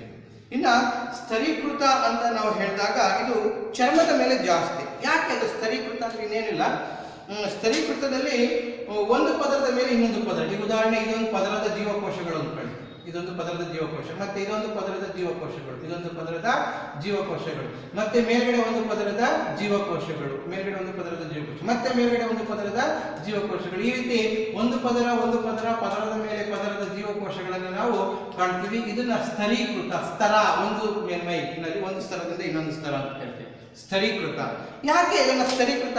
ಇದರಿಂದ ಏನ್ ಲಾಭ? ನಿಮ್ಗೆಲ್ಲ ಗೊತ್ತಿದೆ, ಚರ್ಮದ ಜೀವಕೋಶಗಳು ಹೊಸದಾಗಿ ಬರ್ತಾ ಇರ್ತವೆ, ಹಳೆ ಜೀವಕೋಶಗಳು ಹೋಗ್ತಾ ಇರ್ತವೆ ಮಕ್ಕಳೇ, ಹಳೆ ಜೀವಕೋಶಗಳು ಹೋಗ್ತಾ ಇರ್ತದೆ. ಚರ್ಮ ಸುಲಿಯುತ್ತೆ ಅಂತ ಹೇಳ್ತೀವಿ ನಾವು ಅದನ್ನ. ಹಾಗೆ ಚರ್ಮ ಸುಲಿದಾಗ ಏನಾಗ್ತದೆ, ಹಳೆ ಜೀವಕೋಶಗಳು ಹೋಗ್ತವೆ, ಅದರ ಮೇಲೆ ಹೊಸ ಜೀವಕೋಶಗಳು ಬಂದಿರ್ತವೆ. ಹೀಗೆ ಸ್ತರದ ರೂಪದಲ್ಲಿ ರೂಪುಗೊಂಡಿರತಕ್ಕಂಥ ಅನುಲೇಪಕವನ್ನ ಸ್ತರೀಕೃತ ಅನುಲೇಪಕ ಅಂಗಾಂಶ ಅಂತ ಕರಿತೀವಿ. ನಾವು ಇದನ್ನ ಹೆಚ್ಚಾಗಿ ಚರ್ಮದಲ್ಲಿ ಕಾಣ್ತೀವಿ ಮಕ್ಕಳೇ. ಅರ್ಥ ಆಯ್ತಾ? ಹೀಗೆ ಅನುಲೇಪಕ ಅಂಗಾಂಶವು ರಕ್ಷಕ, ಚರ್ಮದಲ್ಲಿ ರಕ್ಷಕ, ಜ್ಞಾನವಾಹಿಯಾಗಿಯೂ, ಜ್ಞಾನವಾಹಿ ಕಾರ್ಯಗಳನ್ನು ಮಾಡ್ತೇವೆ, ರಕ್ಷಕ ಕಾರ್ಯವನ್ನು ಮಾಡ್ತವೆ. ದೆನ್ ಸ್ರವಿಕಾ ಕಾರ್ಯವನ್ನು ಮಾಡ್ತವೆ, ಕೂಡ ಮಾಡ್ತೇವೆ. ಕಾರ್ಯಗಳು ಅನುಲೇಪಕ ರಕ್ಷಕದ ಕಾರ್ಯವನ್ನು ಮಾಡ್ತೇವೆ, ಜ್ಞಾನವಾಹಿ ಕಾರ್ಯವನ್ನು ಮಾಡ್ತೇವೆ, ಸ್ರವಿಕಾ ಕಾರ್ಯವನ್ನು ಮಾಡ್ತೇವೆ. ದೆನ್ ಅದ್ರ ಜೊತೆಗೆ ಹೀರಿಕೆ, ಪೋಷಕಾಂಶಗಳನ್ನ ಹೀರಿಕೆ ಕಾರ್ಯವನ್ನು ಮಾಡ್ತವೆ. ಇನ್ನು ಕೆಲವು ಸಂದರ್ಭದಲ್ಲಿ ಜೀರ್ಣಕ್ರಿಯೆಯಲ್ಲೂ ಸಹಕರಿಸ್ತವೆ. ಜೀರ್ಣಕ್ರಿಯೆಯಲ್ಲಿಯೂ ಕೂಡ ಅವು ಸಹಕರಿಸ್ತವೆ. ನೋಡಿ, ಇಷ್ಟು ಅನುಲೇಪಕ ಅಂಗಾಂಶದ ಕಾರ್ಯಗಳು. ರಕ್ಷಕಗಳಂತೆ ಸಹಾಯ ಮಾಡ್ತವೆ, ಜ್ಞಾನವಾಹಿಗಳಾಗಿ ಸಹಾಯ ಮಾಡ್ತವೆ, ಸ್ರವಿಕಾ ಕಾರ್ಯವನ್ನು ಮಾಡ್ತವೆ, ಹೀರಿಕೆ ಕಾರ್ಯವನ್ನು ಮಾಡ್ತವೆ, ಜೊತೆಗೆ ಜೀರ್ಣಕ್ರಿಯೆಯಲ್ಲಿ ಸಹಾಯವನ್ನ ಮಾಡ್ತವೆ. ಅರ್ಥ ಮಕ್ಕಳೇ? ಇದು ಅನುಲೇಪಕ ಅಂಗಾಂಶಗಳ ವಿವಿಧ ಬಗೆಗಳು ಮತ್ತು ಅವುಗಳ ಕಾರ್ಯ. ಇದು ಮೊದಲನೇದು ಮಕ್ಕಳು. ಇನ್ನ ಎರಡನೆಯದಕ್ಕೆ ಹೋದ್ರೆ, ಪ್ರಾಣಿ ಅಂಗಾಂಶದಲ್ಲಿ ಎರಡನೆಯದಕ್ಕೆ ಹೋದ್ರೆ, ಅದು ಕೂಡ ನಮಗೆ ಬಹಳ ಪ್ರಮುಖವಾದದ್ದು ಸಂಯೋಜಕ ಅಂಗಾಂಶ. ಮಕ್ಕಳೇ, ಹೆಸರೇ ಸೂಚಿಸುವಂತೆ ದೇಹದ ಎಲ್ಲ ಭಾಗಗಳನ್ನು ಸಂಯೋಜಿಸುವ ಅಂಗಾಂಶಗಳು ಅಂತ ಕರೀತೀವಿ. ದೇಹದ ಎಲ್ಲಾ ಭಾಗಗಳು ಸಂಯೋಜಕ, ಎಲ್ಲದಕ್ಕೂ ಲಿಂಕ್ ಇರುತ್ತೆ ಅಂತ ಅರ್ಥ. ಸೊ ಸಾಮಾನ್ಯವಾಗಿ ಯಾವುದು ಇಡೀ ನಮ್ಮ ದೇಹದಾದ್ಯಂತ ಸಾಮಾನ್ಯವಾಗಿ ಕಂಡು ಬರತಕ್ಕಂಥ ಏಕೈಕ ಅಂಗಾಂಶ ಯಾವುದು ಅಂತ ಹೇಳ್ತೀರಾ? ಇಡೀ ನಮ್ಮದು ಎಲ್ಲಿ ನೋಡಿದ್ರು ಅದು ಇದ್ದೇ ಇರ್ತದೆ. ಹೌದಲ್ಲ? ನೋಡಿ, ನೀವು ಎಲ್ಲಾದರೂ ಚುಚ್ಚಿರಿ ರಕ್ತ ಬರ್ತದೆ, ಹೌದಲ್ವ? ಹಾಗಾಗಿ ನಮ್ಮ ದೇಹದ ಎಲ್ಲ ಕಡೆಯೂ ಎಲ್ಲ ಜೀವಕೋಶಗಳಿಗೂ ಎಲ್ಲ ಅಂಗಾಂಶಗಳಿಗೂ ಎಲ್ಲ ಅಂಗಗಳಿಗೂ ಸಂಯೋಜನೆ ಮಾಡತಕ್ಕಂತಹ ಏಕೈಕ ಅಂಗಾಂಶ ಅಂದರೆ ರಕ್ತ ಮಕ್ಕಳೇ. ಹಾಗಾಗಿ ಸಂಯೋಜಕ ಅಂಗಾಂಶದಲ್ಲಿ ನಾವು ಬೇರೆ ಬೇರೆ ವಿಧಗಳನ್ನು ಕಾಣ್ತೀವಿ. ಸಂಯೋಜಕ ಎರಡನೆಯದು ಸಂಯೋಜಕ ಅಂಗಾಂಶ. ಸಂಯೋಜಕ ಅಂಗಾಂಶ ಸಂಯೋಜಕ ಅಂಗಾಂಶದಲ್ಲಿ ಮೊದಲನೆಯದು ಅದನ್ನ ರಕ್ತವನ್ನು ತೆಗೆದುಕೊಳ್ಳೋಣ ಮಕ್ಕಳೇ. ರಕ್ತ. ಸೊ ನಿಮಗೆಲ್ಲ ಗೊತ್ತಿದೆ, ದೇಹಕ್ಕೆ ಹೆಚ್ಚಿನ ಪ್ರಮಾಣದಲ್ಲಿ ಪೋಷಕಾಂಶಗಳ ಸಾಗಾಣಿಕೆಗೆ ಸಹಾಯ ಮಾಡೋದೇ ರಕ್ತ. ಎಲ್ಲ ಜೀವಕೋಶಗಳಿಗೂ ಪೋಷಕಾಂಶಗಳನ್ನು ಸಹಾಯ ಮಾಡೋದೇ ರಕ್ತ. ಹಾಗಾದರೆ ರಕ್ತದಲ್ಲಿ ಯಾವ ಯಾವ ಅಂಶಗಳಿರ್ತವೆ ಅನ್ನೋದನ್ನ ನೋಡೋಣ. ರಕ್ತದಲ್ಲಿ red blood corpuscles RBC, white blood corpuscles WBC, then plasma ಇರ್ತದೆ. ರಕ್ತದಲ್ಲಿ ಪ್ಲಾಸ್ಮಾ ಇರ್ತದೆ. ಅದರ ಜೊತೆಗೆ ರಕ್ತ ಹೆಪ್ಪುಗಟ್ಟಕ್ಕೆ ಇದಕ್ಕೆ ಸಹಾಯ ಮಾಡತಕ್ಕಂಥ ಪ್ಲೇಟ್ಲೆಟ್ಸ್ಗಳಿರ್ತವೆ. ಪ್ಲೇಟ್ಲೆಟ್ಸ್ಗಳಿರ್ತವೆ. ಇನ್ನ ಜೊತೆಗೆ ರಕ್ತದಲ್ಲಿ ಇನ್ಯಾವ್ಯಾವ ಇರ್ತದೆ? ಹಾರ್ಮೋನ್ಗಳಿರ್ತವೆ. ಯಾಕೆಂದ್ರೆ ಸರಬರಾಜು ಮಾಡಬೇಕಲ್ವಾ, ಹಾಗಾಗಿ ಅದನ್ನ ಹಾರ್ಮೋನ್ಗಳಿರ್ತವೆ. ಹಾರ್ಮೋನ್ಗಳ ಜೊತೆ ಮತ್ತೇನಿರ್ತದೆ? ಹಾರ್ಮೋನ್ಗಳ ಜೊತೆಗೆ ಪೋಷಕಾಂಶಗಳಿರ್ತವೆ.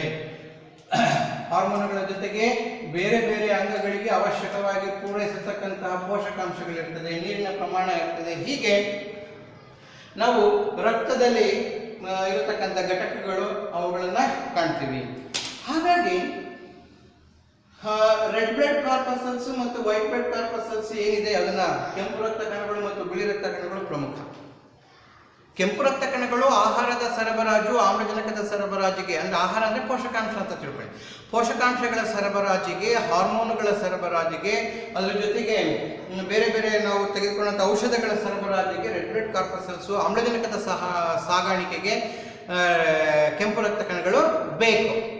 ಅದರ ಜೊತೆಗೆ ಬಿಳಿ ರಕ್ತ ಕಣಗಳು ನಮ್ಮ ದೇಹದ ರೋಗ ನಿರೋಧಕ ಶಕ್ತಿಯನ್ನು ಹೆಚ್ಚಿಸುವ ಕಣಗಳು. ಹೊರಗಿನಿಂದ ಯಾವುದಾದ್ರೂ ಸೂಕ್ಷ್ಮಾಣುಜೀವಿ ಏನಾದರೂ ಬಂದರೆ ಈ ಬಿಳಿ ರಕ್ತ ಕಣಗಳೇನಿದೆ ಅದನ್ನು ಹೊಡೆದೋಡಿಸ್ತವೆ, ಅದನ್ನು ಸಾಯಿಸ್ಬಿಡ್ತವೆ, ನಿರ್ನಾಮ ಮಾಡ್ತವೆ, ನುಂಗಿ ಬಿಡ್ತವೆ ದೇಹದಲ್ಲಿ. ಹಾಗಾಗಿ ರೋಗ ನಿರೋಧಕ ಶಕ್ತಿಯನ್ನ, ಆರೋಗ್ಯವನ್ನು ಹೆಚ್ಚಿಸುವ ಕಣಗಳು. ಪ್ಲಾಸ್ಮಾ ಒಂದು ಬಗೆಯ ದ್ರವ. ಆ ಕೆಂಪು ರಕ್ತ ಕಣಗಳು, ಬಿಳಿ ರಕ್ತ ಕಣಗಳು ಆ ಪ್ಲಾಸ್ಮಾದಲ್ಲಿ ಈಜಾಡ್ತಾ ಇರ್ತವೆ. ಅದರಲ್ಲಿ ಪೋಷಕಾಂಶಗಳು ಜಾಸ್ತಿ, ಅಮೈನೋ ಆಮ್ಲಗಳಿರ್ತದೆ, ನೀರಿನ ಅಂಶ ಇರ್ತದೆ, ಕಾರ್ಬೋಹೈಡ್ರೇಟ್ಗಳು ಅವೇನು ಹೇಳ್ತಾರೆ ಅವೆಲ್ಲವೂ ಇರ್ತದೆ ಅರ್ಥೈತಲ್ಲ ಪ್ಲಾಸ್ಮಾದಲ್ಲಿ.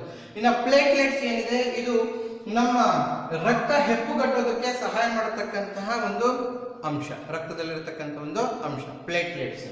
ಅದೊಂದು ರೀತಿಯ ಪ್ರೋಟೀನ್ ಕೂಡ ಅದರಲ್ಲಿರ್ತದೆ, ಪ್ರೋಟೀನ್ ಅಂಶ. ಇನ್ನು ಬಿಡುಗಡೆ ಆದಂತಹ ಹಾರ್ಮೋನ್ಗಳು, ಪೋಷಕಾಂಶಗಳು ಎಲ್ಲವೂ ಕೂಡ ರಕ್ತದಲ್ಲಿ ಇರ್ತದೆ. ಹಾಗಾಗಿ ರಕ್ತದ ಸರಬರಾಜು ಬಹಳ ಇಂಪಾರ್ಟೆಂಟ್. ಹಾಗಾಗಿ ರಕ್ತ ನಮ್ಗೆ ಯಾವಾಗಲೂ ದ್ರವ ರೂಪದಲ್ಲಿ ಇರ್ತದೆ. ರಕ್ತ ದ್ರವ ರೂಪದಲ್ಲಿ ಇರಬೇಕು ಅಂದ್ರೆ ನಾವು ಹೆಚ್ಚಿನ ಪ್ರಮಾಣದ ನೀರನ್ನ ಸೇವಿಸಬೇಕು.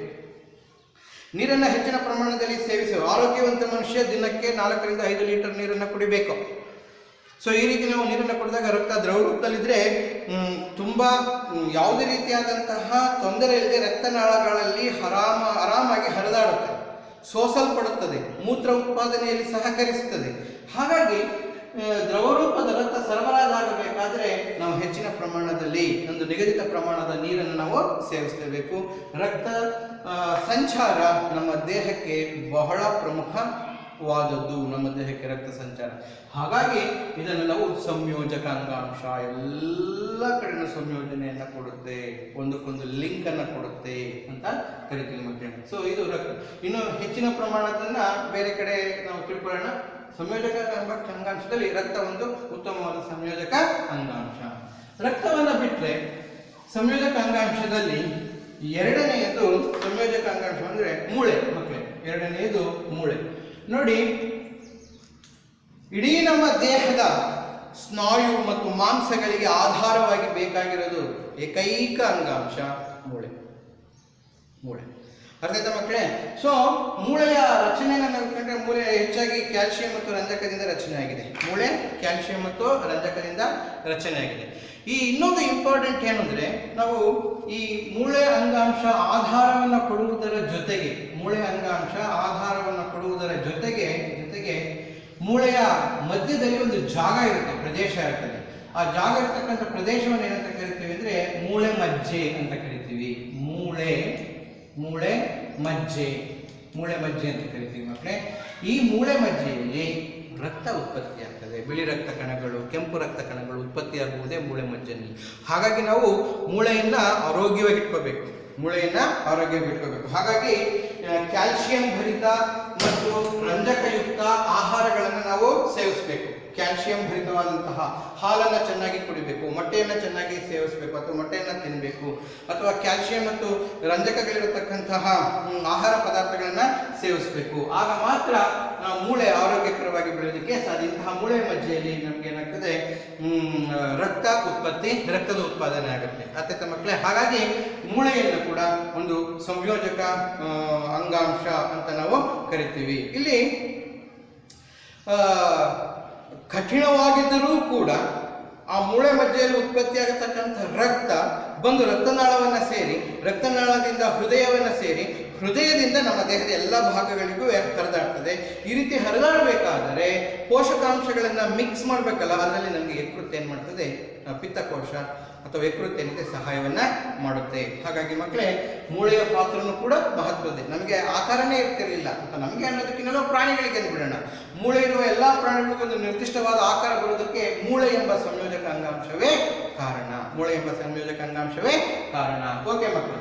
ಸೊ ಅದಾದ್ಮೇಲೆ, ಮೂಳೆ ಆದ್ಮೇಲೆ ಇನ್ನ ಎರಡು ರೀತಿಯ ಸಂಯೋಜಕ, ಮೃದುವಾದ ಸಂಯೋಜಕ ಅಂಗಾಂಶಗಳಂದ್ರೆ ಅಸ್ಥಿರಜ್ಜು ಮತ್ತು ಸ್ನಾಯುರಜ್ಜು ಅಂತ. ಏನದು? ಅಸ್ಥಿರಜ್ಜು ಮತ್ತು ಸ್ನಾಯುರಜ್ಜು ಇವೆರಡು ಇಂಪಾರ್ಟೆಂಟ್. ಏನಕ್ಕೆ? ಎರಡು ಮೂಳೆಗಳ ನಡುವೆ ಇರತಕ್ಕಂತಹ, ಮೂಳೆಗಳನ್ನ ಜೋಡಿಸತಕ್ಕಂತಹ, ಅದರ ನಡುವೆ ಏನಾಗಿರ್ತದೆ, ಒಂದು ವಿಶೇಷವಾದಂತಹ ದ್ರವ ಇರ್ತದೆ. ಇದನ್ನು ನಾವು ಅಸ್ಥಿರಜ್ಜು ಅಂತ ಕರಿತೀವಿ. ಇದು ಮೂಳೆಗಳು ಒಂದು ಮೇಲಿಂದ ಕೆಳಗೆ ಅಥವಾ ಬಾಗೋದಕ್ಕೆ ಅಥವಾ ಬೆಂಡ್ ಆಗೋದಕ್ಕೆ ಸಹಾಯ ಮಾಡೋದಕ್ಕೆ, ಕೈ ಕಾಲುಗಳನ್ನು ಆಡಿಸೋದಕ್ಕೆ ಏನು ಮಾಡ್ತದೆ, ಸಹಾಯ ಮಾಡ್ತದಲ್ಲ, ಕೀಲುಗಳು ಅಂತ ಕರಿತೀವಲ್ಲ, ಆ ಕೀಲುಗಳ ನಡುವೆ ಇರತಕ್ಕಂತಹ ಅಂಗಾಂಶ ಅಸ್ಥಿರಜ್ಜು. ಮೂಳೆ ಮತ್ತು ಮೂಳೆಗಳನ್ನು ಜೋಡಿಸುವ ಒಂದು ಅಂಗಾಂಶ. ಅರ್ಥ ಆಯ್ತಾ ಮಕ್ಕಳ? ಮೂಳೆ ಮತ್ತು ಮೂಳೆಗಳನ್ನು ಜೋಡಿಸುವ ಅಂಗಾಂಶ. ಇನ್ನೊಂದು ಸ್ನಾಯುರಜ್ಜು. ಅಂದ್ರೆ ಮೂಳೆಯ ಪಕ್ಕ ಏನಾಗಿರ್ತದೆ, ಸ್ನಾಯು ಇರ್ತದೆ. ಮೂಳೆಯ ಪಕ್ಕನೆ ನಾವು ಸ್ನಾಯುವನ್ನ ಕಾಣ್ತೀವಿ. ಈ ಸ್ನಾಯು ಇರೋದ್ರಿಂದ ಈ ಮೂಳೆಗೆ ಏಟಾಗೋದಿಲ್ಲ. ಮೂಳೆಗೆ ಏನಾಗ್ತದೆ, ಏಟಾಗೋದಿಲ್ಲ. ಸೊ ಹಾಗಾಗಿ ಇದನ್ನ ಹೇಳ್ತೇವೆ, ಮೂಳೆ ಮತ್ತು ಸ್ನಾಯುಗಳನ್ನ ಕೂಡಿಸುವುದನ್ನ ನಾವು ಸ್ನಾಯುರಜ್ಜು ಅಂತ ಕರಿತೀವಿ. ಸ್ನಾಯುಗಳನ್ನ ಮತ್ತು ಮೂಳೆಗಳನ್ನ ಏನ್ ಮಾಡ್ತದೆ, ಜೋಡಿಸುವ ಭಾಗ. ಆ ಭಾಗದಲ್ಲಿರತಕ್ಕಂಥ ಅಂಗಾಂಶವನ್ನ ನಾವೇನಂತ ಕರಿತೀವಿ, ಸ್ನಾಯು ರಜ್ಜು ಅಂತ ಕರಿತೀವಿ. ಅರ್ಥ ಮಕ್ಕಳೇ? ಸೊ ಹೀಗೆ ಇವು ಕೂಡ ಸಂಯೋಜನೆಗೆ ಸಹಾಯ ಮಾಡೋದ್ರಿಂದ ಅಸ್ಥಿರಜ್ಜು ಮತ್ತು ಸ್ನಾಯುರಜ್ಜನ್ನ ಅಂಗಾಂಶವನ್ನ ಕಾಣ್ತೀವಿ. ಅರ್ಥ ಆಯ್ತಲ್ಲ ಅವೆರಡೂ. ಇದಾದ ಮೇಲೆ ಸಂಯೋಜಕ ಅಂಗಾಂಶದಲ್ಲಿ ಇನ್ನೊಂದು ಅಂಗಾಂಶ, ಬಹಳ ಒಂದು ಪ್ರಮುಖವಾದಂತಹ ಅಂಗಾಂಶ ಅಂದ್ರೆ ಮೃದ್ವಸ್ಥಿ. ಅದು ಕೂಡ ಒಂದು ಸಂಯೋಜಕ ಅಂಗಾಂಶ. ಮೃದ್ವಸ್ಥಿ. ಸೊ ನೋಡಿ, ಕಿವಿಗಳಿಗೆ ಒಂದು ನಿರ್ದಿಷ್ಟವಾದ ಆಕಾರವಿದೆ, ಮೂಗಿನ ತುದಿಗೆ ಒಂದು ನಿರ್ದಿಷ್ಟವಾದ ಆಕಾರ ಇದೆ, ಗಂಟಲಿಗೆ ಒಂದು ನಿರ್ದಿಷ್ಟವಾದ ಆಕಾರ ಇದೆ, ಹೌದಲ್ಲ? ಸೊ ಇವುಗಳನ್ನ ನೀವು ಎಷ್ಟೇ ಮಡಚಿದರೂ ಕೂಡ, ಕಿವಿ ತನ್ನ ಆಕಾರವನ್ನು ಪುನಃ ಪಡ್ಕೊಳ್ತದೆ. ಆದರೆ ಇಲ್ಲಿ ಮೂಳೆಗಳಿಲ್ಲ, ಆದರೂ ಕೂಡ ಒಂದು ರೀತಿಯ ಮೃದ್ವಸ್ಥಿ ಎಂಬ ಒರಟಾಗಿರತಕ್ಕಂತಹ ಅಂಗಾಂಶ ಇದೆ. ಈ ಅಂಗಾಂಶವನ್ನು ನಾವು ಮೃದ್ವಸ್ಥಿ ಅಂಗಾಂಶ ಅಂತ ಕರಿತೀವಿ. ಅರ್ಥ ಆಯ್ತಲ್ಲ? ಸೊ ಒಂದು ನಿರ್ದಿಷ್ಟವಾದ ಆಕಾರವನ್ನು ಕೊಡತಕ್ಕಂತಹ, ನೀವು ಯಾವುದೇ ರೀತಿ ಅದನ್ನ ಬದಲಾಯಿಸಿದ್ರೂ ಕೂಡ ಪುನಃ ಅದು ನಿರ್ದಿಷ್ಟವಾದ ಆಕಾರವನ್ನು ರೂಪಿಸಿಕೊಳ್ಳತಕ್ಕಂಥ ಅಂಗಾಂಶವನ್ನು ನಾವೇನಂತ ಕರಿತೀವಿ, ಮೃದ್ವಸ್ಥಿ ಅಂಗಾಂಶ ಅಂತ ಕರಿತೀವಿ. ಮೂಗಿನ ತುದಿಯಲ್ಲಿ ನಾವು ಮೃದ್ವಸ್ಥಿ ಅಂಗಾಂಶವನ್ನು ಕಾಣ್ತೀವಿ, ಕಿವಿಗಳಲ್ಲಿ ಮೃದ್ವಸ್ಥಿ ಅಂಗಾಂಶವನ್ನು ಕಾಣ್ತೀವಿ, ಗಂಟಲಿನ ಭಾಗದಲ್ಲಿ ನಾವು ಮೃದ್ವಸ್ಥಿ ಅಂಗಾಂಶವನ್ನ ಕಾಣ್ತೀವಿ. ಒಂದು ನಿರ್ದಿಷ್ಟ ಆಕಾರದ ರೂಪದಲ್ಲಿ ಇರ್ತದೆ ಮೃದ್ವಸ್ಥಿ ಅಂಗಾಂಶ. ಅದೊಂದು. ಅದಾದ್ಮೇಲೆ ವೆರಿ ವೆರಿ ಇಂಪಾರ್ಟೆಂಟ್ ಇನ್ನೊಂದು ಏನಂದ್ರೆ ಆಡಿಪೋಸ್ ಅಂಗಾಂಶ. ಇದು ಕೂಡ ಆಡಿಪೋಸ್. ಏನಿದು ಆಡಿಪೋಸ್ ಅಂಗಾಂಶ? ಆಡಿಪೋಸ್ ಅಂಗಾಂಶ ಯಾವಾಗಲೂ ಚರ್ಮದ ಕೆಳಗಡೆ ಜಾಸ್ತಿ ಇರ್ತದೆ. ಚರ್ಮದ ಕೆಳಗೆ ಇರ್ತದೆ. ನೋಡಿ, ಸಂಪೂರ್ಣ ಚರ್ಮ ಏನಿದೆ ಎಲ್ಲ ಕಡೆನೂ ಕೂಡ ಚರ್ಮದ ಕೆಳಗೆ ಆಡಿಪೋಸ್ ಅಂಗಾಂಶವನ್ನ ಕಾಣ್ತೇವೆ. ಏನಕ್ಕೆ ಬೇಕಿದು ಆಡಿಪೋಸ್ ಅಂಗಾಂಶ? ಈ ಆಡಿಪೋಸ್ ಅಂಗಾಂಶದಲ್ಲಿ ಕೊಬ್ಬಿನ ಸಂಗ್ರಹಣೆ ಇರ್ತದೆ.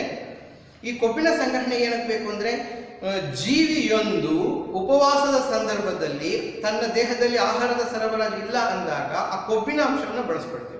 ಅಂದರೆ ಸಂಗ್ರಹಣೆಯ ರೂಪದಲ್ಲಿ ಕೊಬ್ಬಿರುತ್ತೆ, ಸಂಗ್ರಹಣೆಯ ರೂಪದಲ್ಲಿ ಕೊಬ್ಬಿರ್ತದೆ. ಅದನ್ನು ನಾವು ಆಡಿಪೋಸ್ ಅಂಗಾಂಶ ಎಂದು ಕರೀತೇವೆ. ಆಡಿಪೋಸ್ ಅಂಗಾಂಶ ಅಂದರೆ ಕೊಬ್ಬನ್ನು ಸಂಗ್ರಹಿಸಿಟ್ಟಿರತಕ್ಕಂತಹ ಜೀವಕೋಶಗಳ ಗುಂಪು, ಕೊಬ್ಬನ್ನು ಸಂಗ್ರಹಿಸಿಟ್ಟುಕೊಂಡಿರತಕ್ಕಂತಹ ಜೀವಕೋಶಗಳ ಗುಂಪನ್ನು ನಾವು ಆಡಿಪೋಸ್ ಅಂಗಾಂಶ ಅಂತ ಕರಿತೀವಿ. ಇದಾದಮೇಲೆ ತುಂಬ ಇಂಪಾರ್ಟೆಂಟ್ ಅಂಗಾಂಶ ಅಂದರೆ ಅದರಲ್ಲಿ ಏರಿಯೋಲಾರ್ ಅಂಗಾಂಶ ಅಂತ. ಏರಿಯೋಲಾರ್ ಏನಕ್ಕೆ ಇದು ಸಹಾಯ ಮಾಡುತ್ತೆ ಅಂತ ಒಂದು ಬೈ ಒಂದು ತಿಳ್ಕೊಂಡು. ಏರಿಯೋಲಾರ್ ಅಂಗಾಂಶ ಚರ್ಮದ ಕೆಳಭಾಗದಲ್ಲಿ ಒಂದು ಸ್ತರವಾಗಿ ಏನಾಗಿರ್ತದೆ, ಸಂಪೂರ್ಣವಾಗಿ ದೇಹದಾದ್ಯಂತ ಹರಡಿಕೊಂಡಿದೆ. ಏರಿಯೋಲಾರ್ ಅಂಗಾಂಶ ಮೂಳೆಗಳ ಸಂಪರ್ಕದಲ್ಲಿರ್ತದೆ, ಸ್ನಾಯುಗಳ ಸಂಪರ್ಕದಲ್ಲಿರ್ತದೆ, ಚರ್ಮದ ಸಂಪರ್ಕದಲ್ಲೂ ಇರ್ತದೆ ಏರಿಯೋಲಾರ್ ಅಂಗಾಂಶ. ಈ ಏರಿಯೋಲಾರ್ ಅಂಗಾಂಶವನ್ನು ನಾವು ಗಮನಕ್ಕೆ ತೆಗೆದುಕೊಂಡ್ರೆ ಅಂಗಾಂಶದಲ್ಲಿ ಎಳೆಯಾಕಾರದ ರಚನೆಗಳನ್ನು ಕಾಣ್ತೀವಿ. ಆ ಎಳೆಯಾಕಾರದ ರಚನೆಗಳನ್ನು ನಾವೇನಂತ ಕರಿತೀವಿ, ರೆಟಿಕ್ಯುಲಾರ್ ತಂತಿಗಳು ಅಂತ ಕರಿತೀವಿ. ರೆಟಿಕ್ಯುಲಾರ್ ಅಂದ್ರೆ ಅಲ್ಲಿ ಎಲ್ಲ ಕಡೆನೂ ಹರಡ್ಕೊಂಡಿರ್ತದೆ. ಕಾಣ್ತಾ ಇದೆ ಮಕ್ಕಳೇ, ಇದನ್ನ ರೆಟಿಕ್ಯುಲಾರ್ ತಂತಿ ಅಂತ ಕರಿತೀವಿ. ಅಂಗಾಂಶದಲ್ಲಿ ರೆಟಿಕ್ಯುಲಾರ್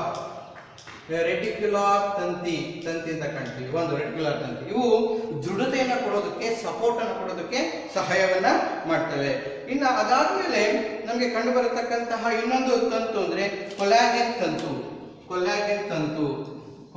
ತಂತುಗಳಿರ್ತವೆ. ಅಲ್ಲನೆ ಕೊಲಾಜಿನ್ ತಂತು, ಇವು ಕೂಡ ಅಷ್ಟೇ ಸಪೋರ್ಟಿವ್ ಆಗಿ ಸಹಾಯವನ್ನ ಮಾಡ್ತವೆ. ಕೊಲಾಜಿನ್ ತಂತುಗಳು ಇದು ಸಪೋರ್ಟ್, ಆಧಾರವನ್ನು ಕೊಡೋದಕ್ಕೆ ಸಹಾಯ ಮಾಡೋದು. ಅದಾದ್ಮೇಲೆ ಕೊಲಾಜಿನ್ ತಂತುಗೆ ಆದ್ಮೇಲೆ ನೆಕ್ಸ್ಟ್ ಅಲ್ಲಿ ವಿಶಿಷ್ಟವಾದಂತಹ ಜೀವಕೋಶಗಳಿರ್ತವೆ. ಅವುಗಳನ್ನ ನಾವು ಪ್ಲಾಸ್ಮಾ ಜೀವಕೋಶಗಳು ಅಂತ ಕರಿತೀವಿ. ಪ್ಲಾಸ್ಮಾ ಜೀವಕೋಶಗಳು ಕೆಲವು ಸಂದರ್ಭದಲ್ಲಿ ಸಹಾಯವನ್ನ ಮತ್ತು ಜೊತೆಗೆ ಹಲವಾರು ಸ್ರವಿಕೆಗಳನ್ನ ಮಾಡೋದಕ್ಕೆ ಸಹಾಯವನ್ನು ಮಾಡ್ತೇವೆ. ಇದನ್ನ ಪ್ಲಾಸ್ಮಾ ಜೀವಕೋಶಗಳು ಅಂತ ಕರಿತೀವಿ. ಸ್ರವಿಕೆಯಲ್ಲಿ ಸಹಾಯವನ್ನು ಮಾಡ್ತವೆ. ಜೊತೆಗೆ ಆಹಾರದ ಕಣಗಳನ್ನ ಅಥವಾ ಸೂಕ್ಷ್ಮಾಣು ಜೀವಿಗಳನ್ನ ಕೊಲ್ಲೋದಕ್ಕೆ ಸಹಾಯ ಮಾಡ್ತವೆ. ಪ್ಲಾಸ್ಮಾ ಜೀವಕೋಶಗಳು ಅಂತ ಕರಿತೀವಿ. ಅದ್ರ ಜೊತೆಗೆ ಮ್ಯಾಕ್ರೋಫೇಜ್ ಅಂತ ಇನ್ನೊಂದು ವಿಶಿಷ್ಟವಾದಂತಹ ಜೀವಕೋಶಗಳು. ಇವು ಸೂಕ್ಷ್ಮಾಣು ಜೀವಿಗಳನ್ನ ತಿನ್ನೋದ್ರಲ್ಲಿ, ನುಂಗೋದ್ರಲ್ಲಿ ಸಹಾಯವನ್ನ ಮಾಡ್ತವೆ. ಮ್ಯಾಕ್ರೋಫೇಜ್ ಎಂಬ ಜೀವಕೋಶಗಳು. ಅದರ ಜೊತೆಗೆ ರೆಟಿಕ್ಯುಲಾರ್ ತಂತಿ ಆಯಿತು. ಫೈಬ್ರೋಬ್ಲಾಸ್ಟ್ ಅಂದ್ರೆ ತುಂಬಾ ಘನಾಕೃತಿನಲ್ಲಿ ಬಹಳ ಒರಟಾಗಿ ಆಧಾರವನ್ನು ಕೊಡೋದಕ್ಕಿರತಕ್ಕಂಥ ಇರುತ್ತಿರತಕ್ಕಂಥದ್ದನ್ನ ಫೈಬ್ರೋ ಅಂದ್ರೆ ನಾರಿನ ರೂಪ ಅಂತ ಕರಿತೀವಿ. ಅದನ್ನೇ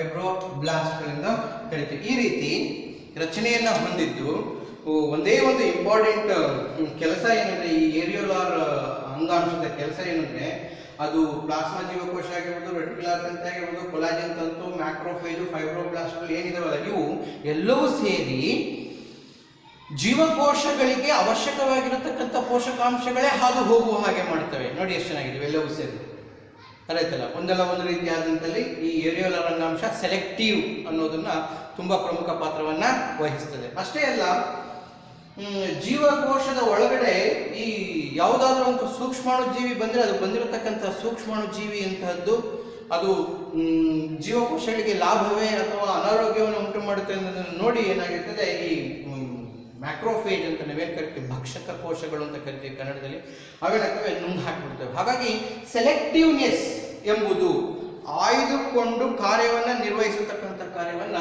ಏರಿಯೋಲಾರ್ ಅಂಗಾಂಶ ಮಾಡುತ್ತೆ. ಸಾಮಾನ್ಯವಾಗಿ ಚರ್ಮದ ಕೆಳಗಡೆ ಎಲ್ಲ ಕಡೆನೂ ಕೂಡ ನಾವು ಏರಿಯೋಲಾರ್ ಅಂಗಾಂಶವನ್ನ ಕಾಣ್ತೀವಿ. ಸೊ ಹೀಗೆ ಬೇರೆ ಬೇರೆ ಜೀವಕೋಶಗಳನ್ನ ಹೊಂದಿ ಒಂದು ಅಂಗಾಂಶ ರೂಪುಗೊಂಡಿರ್ತದೆ. ಆ ಅಂಗಾಂಶ ರೂಪುಗೊಂಡಾಗ ತನ್ನದೇ ಆದಂತಹ ಕಾರ್ಯವನ್ನು ಮಾಡತಕ್ಕಂಥ ಜೀವಕೋಶಗಳು ಮತ್ತು ರಚನೆಗಳನ್ನ ನಾವು ಏರಿಯೋಲಾರ್ ಅಂಗಾಂಶದಲ್ಲಿ ಕಾಣ್ತೀವಿ. ಓಕೆ, ಸೊ ಹೀಗೆ ಒಂದಲ್ಲ ಒಂದು ರೀತಿಯಲ್ಲಿ ಸಂಯೋಜಕ ಅಂಗಾಂಶವು ನಮ್ಮ ದೇಹದಲ್ಲಿ, ನಮ್ಮ ದೇಹ ಅಂತ ತಿಳ್ಕೊಳ್ಳೋದು ಬೇಡ, ಎಲ್ಲ ಪ್ರಾಣಿಗಳ ದೇಹದಲ್ಲಿ ಸಹಾಯವನ್ನ ಸಂಯೋಜಕ ಅಂಗಾಂಶಗಳು ಮಾಡ್ತವೆ. ಅಂಗಾಂಗಗಳನ್ನು ಜೋಡಿಸೋದ್ರಲ್ಲಿ, ಅವುಗಳ ನಡೆಯತಕ್ಕಂಥ ಜೀವರಾಸಾಯನಿಕ ಕ್ರಿಯೆಗಳನ್ನು ನಿಯಂತ್ರಿಸೋದ್ರಲ್ಲಿ, ಸೂಕ್ಷ್ಮಾಣು ಜೀವಿಗಳನ್ನು ನಿಯಂತ್ರಿಸೋದ್ರಲ್ಲಿ ಏರಿಯೋಲರ್ ಅಂಗಾಂಶ ಸಹಾಯವನ್ನ ಮಾಡುತ್ತೆ ಮಕ್ಕಳೇ. ಸೊ ಅದಾದ ಮೇಲೆ ನೆಕ್ಸ್ಟ್ ಸಂಯೋಜಕ ಅಂಗಾಂಶ ಸ್ನಾಯು ಅಂಗಾಂಶ. ಸ್ನಾಯು ಅಂಗಾಂಶ, ಸ್ನಾಯುಗಳು ದೇಹದ ಬಾಗುವಿಕೆಗೆ, ದೇಹದ ಚಲನೆಗೆ, ಆಮೇಲೆ ದೇಹದ ಚಲನವಲನಗಳಿಗೆ, ಮತ್ತೆ ಸಂಕುಚಿತಗೊಳ್ಳೋದಕ್ಕೆ, ಮತ್ತೆ ಹಿಗ್ಗೋದಕ್ಕೆ ಎಲ್ಲದಕ್ಕೂ ಸಹಾಯ ಮಾಡ್ತಕ್ಕಂಥ ಅಂಗಾಂಶವೇ ಸಂಯೋಜಕ ಸ್ನಾಯು ಅಂಗಾಂಶ. ಈ ಸ್ನಾಯು ಅಂಗಾಂಶವನ್ನ ನಾವು ಎರಡು ಭಾಗ ಮಾಡ್ತೀವಿ ಮಕ್ಕಳು. ಒಂದು ಕಡೆ ಐಚ್ಛಿಕ ಸ್ನಾಯುಗಳು ಮತ್ತು ಅನೈಚ್ಛಿಕ ಅಂತ ಕರಿತೀವಿ. ಐಚ್ಛಿಕ ಸ್ನಾಯುಗಳು ಮತ್ತು ಇನ್ನೊಂದು ಕಡೆ ಅನೈಚ್ಛಿಕ ಸ್ನಾಯುಗಳು. ಎರಡು ಭಾಗ ಮಾಡ್ತೀವಿ, ಐಚ್ಛಿಕ ಸ್ನಾಯುಗಳು ಮತ್ತು ಅನೈಚ್ಛಿಕ ಸ್ನಾಯುಗಳು. ವ್ಯತ್ಯಾಸ ಏನು? ಐಚ್ಛಿಕ ಸ್ನಾಯುಗಳೆಂದ್ರೆ ನಮ್ಮ ಇಚ್ಛೆಗೆ ಒಳಪಟ್ಟು ಕಾರ್ಯವನ್ನು ನಿರ್ವಹಿಸುವ ಸ್ನಾಯುಗಳನ್ನು ಐಚ್ಛಿಕ ಸ್ನಾಯುಗಳು ಅಂತ ಕರೀತಾರೆ. ನೋಡಿ, ನಾನು ಕೈಯನ್ನು ಎತ್ತುತ್ತಾ ಇದ್ದೇನೆ. ಇಲ್ಲಿರತಕ್ಕಂಥ ಸ್ನಾಯುಗಳು ನಮ್ಮ ಇಚ್ಛೆಯಿಂದ ಕಾರ್ಯವನ್ನ ಸಂಕುಚಿತ ಆಗ್ತದವೆ, ಹಿಗ್ತಾ ಇದ್ದಾವೆ, ಹಿಗ್ಗುವಿಕೆ ಮತ್ತು ಕುಗ್ಗುವಿಕೆ. ಅರ್ಥ ಆಯ್ತಲ್ಲ?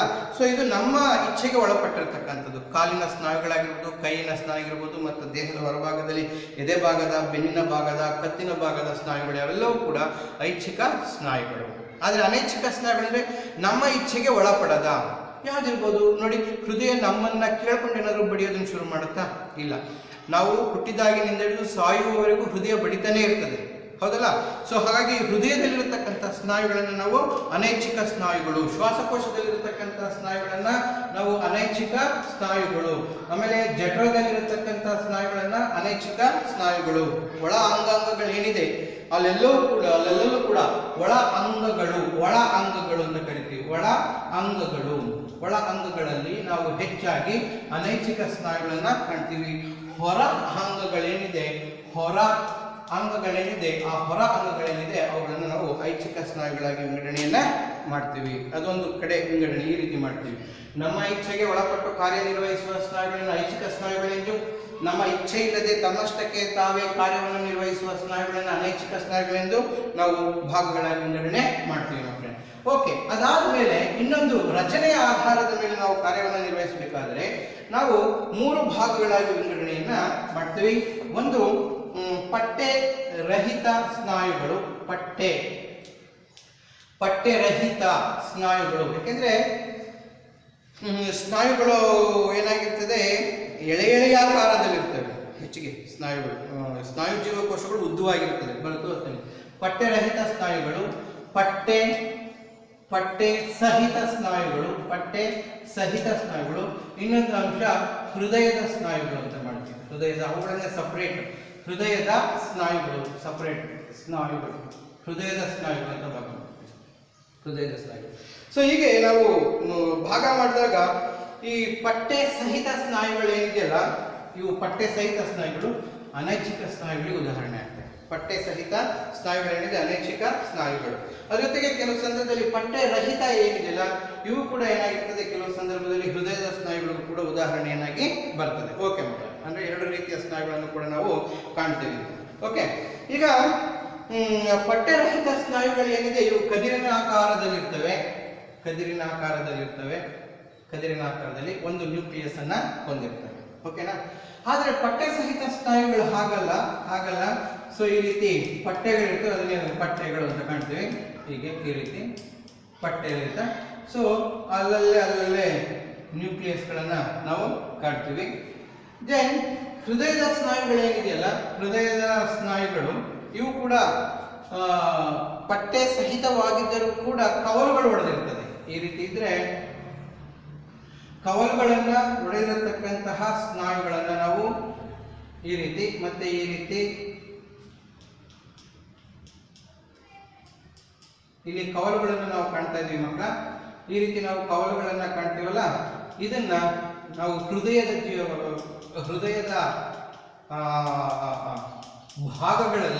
ಭಾಗಗಳಲ್ಲಿ ನಾವು ಪಟ್ಟೆ ಸಹಿತ ಕವಲೊಡೆದಿರುವ ಸ್ನಾಯುಗಳು. ಜೊತೆಗೆ ಅವು ಕೂಡ ಏನಾಗಿದ್ದಾವೆ, ಅನೈಚ್ಛಿಕ ಸ್ನಾಯುಗಳು.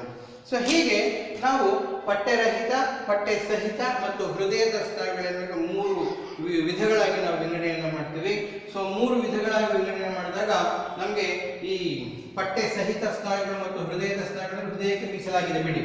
ಆದರೆ ಇವುಗಳನ್ನು ನಾನು ನಿಮ್ಗೆ ಹೇಳಿದೆ, ನಮ್ಮ ಇಚ್ಛೆ ಇಲ್ಲದೆ ಏನೇನು ಕಾರ್ಯಗಳು ನಡೀತದೆ, ಅದು ಅನ್ನನಾಳ ಆಗಿರ್ಬೋದು, ಶ್ವಾಸನಾಳ ಆಗಿರ್ಬೋದು, ಅಥವಾ ಜಠರ ಆಗಿರ್ಬೋದು, ಅಥವಾ ಬೇರೆ ಬೇರೆ ಒಳ ಅಂಗಾಂಗಗಳು ಅಂದರೆ ವಿಸರ್ಜನಾಂಗ ವ್ಯೂಹದ ಅಂಗಗಳಾಗಿರ್ಬೋದು, ನೀವು ಯಾವುದೇ ಅಂಗಗಳನ್ನು ತೆಗೆದುಕೊಳ್ಳಲು ಏನಾದರೂ ಸ್ನಾಯುಗಳಿದ್ದಾವೆ ಅಂದರೆ ಅನೈಚ್ಛಿಕ ಸ್ನಾಯುಗಳು, ಅದರ ಜೊತೆಗೆ ಪಠ್ಯ ಸಹಿತ ಸ್ನಾಯುಗಳನ್ನು ನಾವಲ್ಲಿ ಕಾಣ್ತೀವಿ. ಅರ್ಥ ಮಕ್ಕಳೇ? ಇನ್ನು ಪಠ್ಯ ರಹಿತ ಸ್ನಾಯುಗಳು, ಐಚ್ಛಿಕ ಸ್ನಾಯುಗಳ ಗುಂಪಿಗೆ ಬಂದರೆ ಅವು ನಮ್ಮ ಇಚ್ಛೆಯಿಂದ ಕಾರ್ಯ ಮಾಡತಕ್ಕಂತಹ ಸ್ನಾಯುಗಳು ಎಲ್ಲಿರ್ತವೆ, ಆ ಐಚ್ಛಿಕ ಸ್ನಾಯುಗಳನ್ನು ನಾವು ಪಠ್ಯರಹಿತ ಸ್ನಾಯುಗಳ ಗುಂಪಿಗೆ ಸೇರಿಸ್ತೀವಿ ಮಕ್ಕಳೇ. ಹೀಗೆ ಸ್ನಾಯು ಅಂಗಾಂಶ ಮತ್ತು ಮೂಳೆ ಅಂಗಾಂಶ ಏನಿದೆ ಅವೆಲ್ಲದರ ಸಹಾಯದಿಂದ ನಮ್ಮ ದೇಹ ನಿರ್ಮಾಣಗೊಂಡಿದೆ. ಅದಕ್ಕೋಸ್ಕರ ಅದನ್ನು ನಾವು ಚಲಿಸೋದಕ್ಕೆ, ದೇಹದ ಚಲನವಲನಗಳಿಗೆ, ಬಾಗುವಿಕೆಗೆ, ಹಿಗ್ಗುವಿಕೆಗೆ, ಕುಗ್ಗುವಿಕೆಗೆ ಎಲ್ಲದಕ್ಕೂ ಏನು ಮಾಡ್ತದೆ ಸ್ನಾಯು ಅಂಗಾಂಶ ಒಂದೊಂದು ಅಂಗಗಳಲ್ಲೂ ಕೂಡ ತನ್ನದೇ ಆದಂತಹ ವಿಶಿಷ್ಟ ರೂಪವನ್ನು ಪಡೆದುಕೊಂಡು ಸಹಾಯವನ್ನ ಮಾಡ್ತದೆ. ಓಕೆ, ಸೊ ಇದಾದ್ಮೇಲೆ ಸ್ನಾಯು ಅಂಗಾಂಶದ ನಂತರ ಕಟ್ಟ ಕಡೆಯಲ್ಲಿರತಕ್ಕಂತಹ ಅಂಗಾಂಶವೇ ನರ ಅಂಗಾಂಶ. ಕಟ್ಟ ಕಡೆಯ ಅಂಗಾಂಶ 4ನೇ ವಿಧ ನರ ಅಂಗಾಂಶ. ಮಕ್ಕಳೇ, ಮೆದುಳು ನಿಮಗೆಲ್ಲ ಗೊತ್ತಿದೆ, ಹೆಚ್ಚಿನ ಕಾರ್ಯವನ್ನ ಮತ್ತು ನಮ್ಮ ದೇಹದ ಹೆಡ್ ಮಾಸ್ಟರ್ ಅಂತ ಕರಿತೀವಿ ಅಂಗಾಂಶ, ನರ ಅಂಗಾಂಶ ಯಾವುದನ್ನ, ಮೆದುಳನ್ನು. ಮೆದುಳಿನ ರಚನೆ ಮತ್ತು ಮೆದುಳು ಬಳ್ಳಿಗಳು ರಚನೆಯಾಗಿರುವುದೇ ನರ ಅಂಗಾಂಶದಿಂದ. ಕಾಲಿನ ತುದಿಯಿಂದ ಹಿಡಿದು ಎಲ್ಲ ದೇಹದ ಎಲ್ಲ ಭಾಗಗಳಲ್ಲೂ ನರಗಳಿವೆ. ಆ ನರ ಕೋಶಗಳೆಲ್ಲ ಸೇರಿಕೊಂಡು ಮೆದುಳಿನ ರಚನೆಯಾಗಿದೆ. ಆ ಮೆದುಳಿನ ರಚನೆಯಲ್ಲಿ ನರ ಅಂಗಾಂಶವನ್ನ ನಾವೇನಂತ ಕರಿತೀವಿ ಅಂದರೆ ಮೆದುಳು ಮತ್ತು ಮೆದುಳು ಬಳ್ಳಿಗಳ ರಚನೆ ಮತ್ತು ಕಾರ್ಯಾನುರೂಪಿಯ ಘಟಕಗಳು ಅಂತ ಕರಿತೀವಿ. ಅರ್ಥ ಆಯ್ತಲ್ಲ? ಸೊ ಆ ಒಂದು ನರಕೋಶವನ್ನು ತೆಗೆದುಕೊಂಡ್ರೆ ಮೊದಲು ನಮಗೆ ಕೋಶಕಾಯ ಕಂಡು ಬರ್ತದೆ. ಕೋಶಕಾಯದ ನಂತರ ಇದು ಕೋಶಕಾಯ ಮಕ್ಕೆ, ಇದು ಕೋಶಕಾಯ.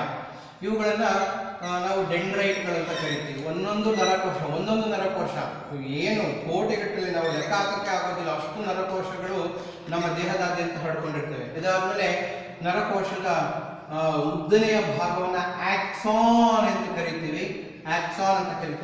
ಆಕ್ಸಾನ್ನ ಕೆಳಭಾಗ ಅಥವಾ ಕಾಲಿನ ರೀತಿ ಇರತಕ್ಕಂತಹ ಭಾಗವನ್ನ ಟೀಲೋಡೆಂಡ್ರಿಯಾ ಅಂತ ಕರಿತೀವಿ. ಏನಂತ ಕರಿತೀವಿ? ಟೀಲೋಡೆಂಡ್ರಿಯಾ. ಇದನ್ನ ಡೆಂಡ್ರೈಟ್ಸ್ ಅಂತ ಕರಿತೀವಿ. ಡೆಂಡ್ರೈಟ್ಸ್ ಅಂತ ಕರಿತೀವಿ. ಇದನ್ನ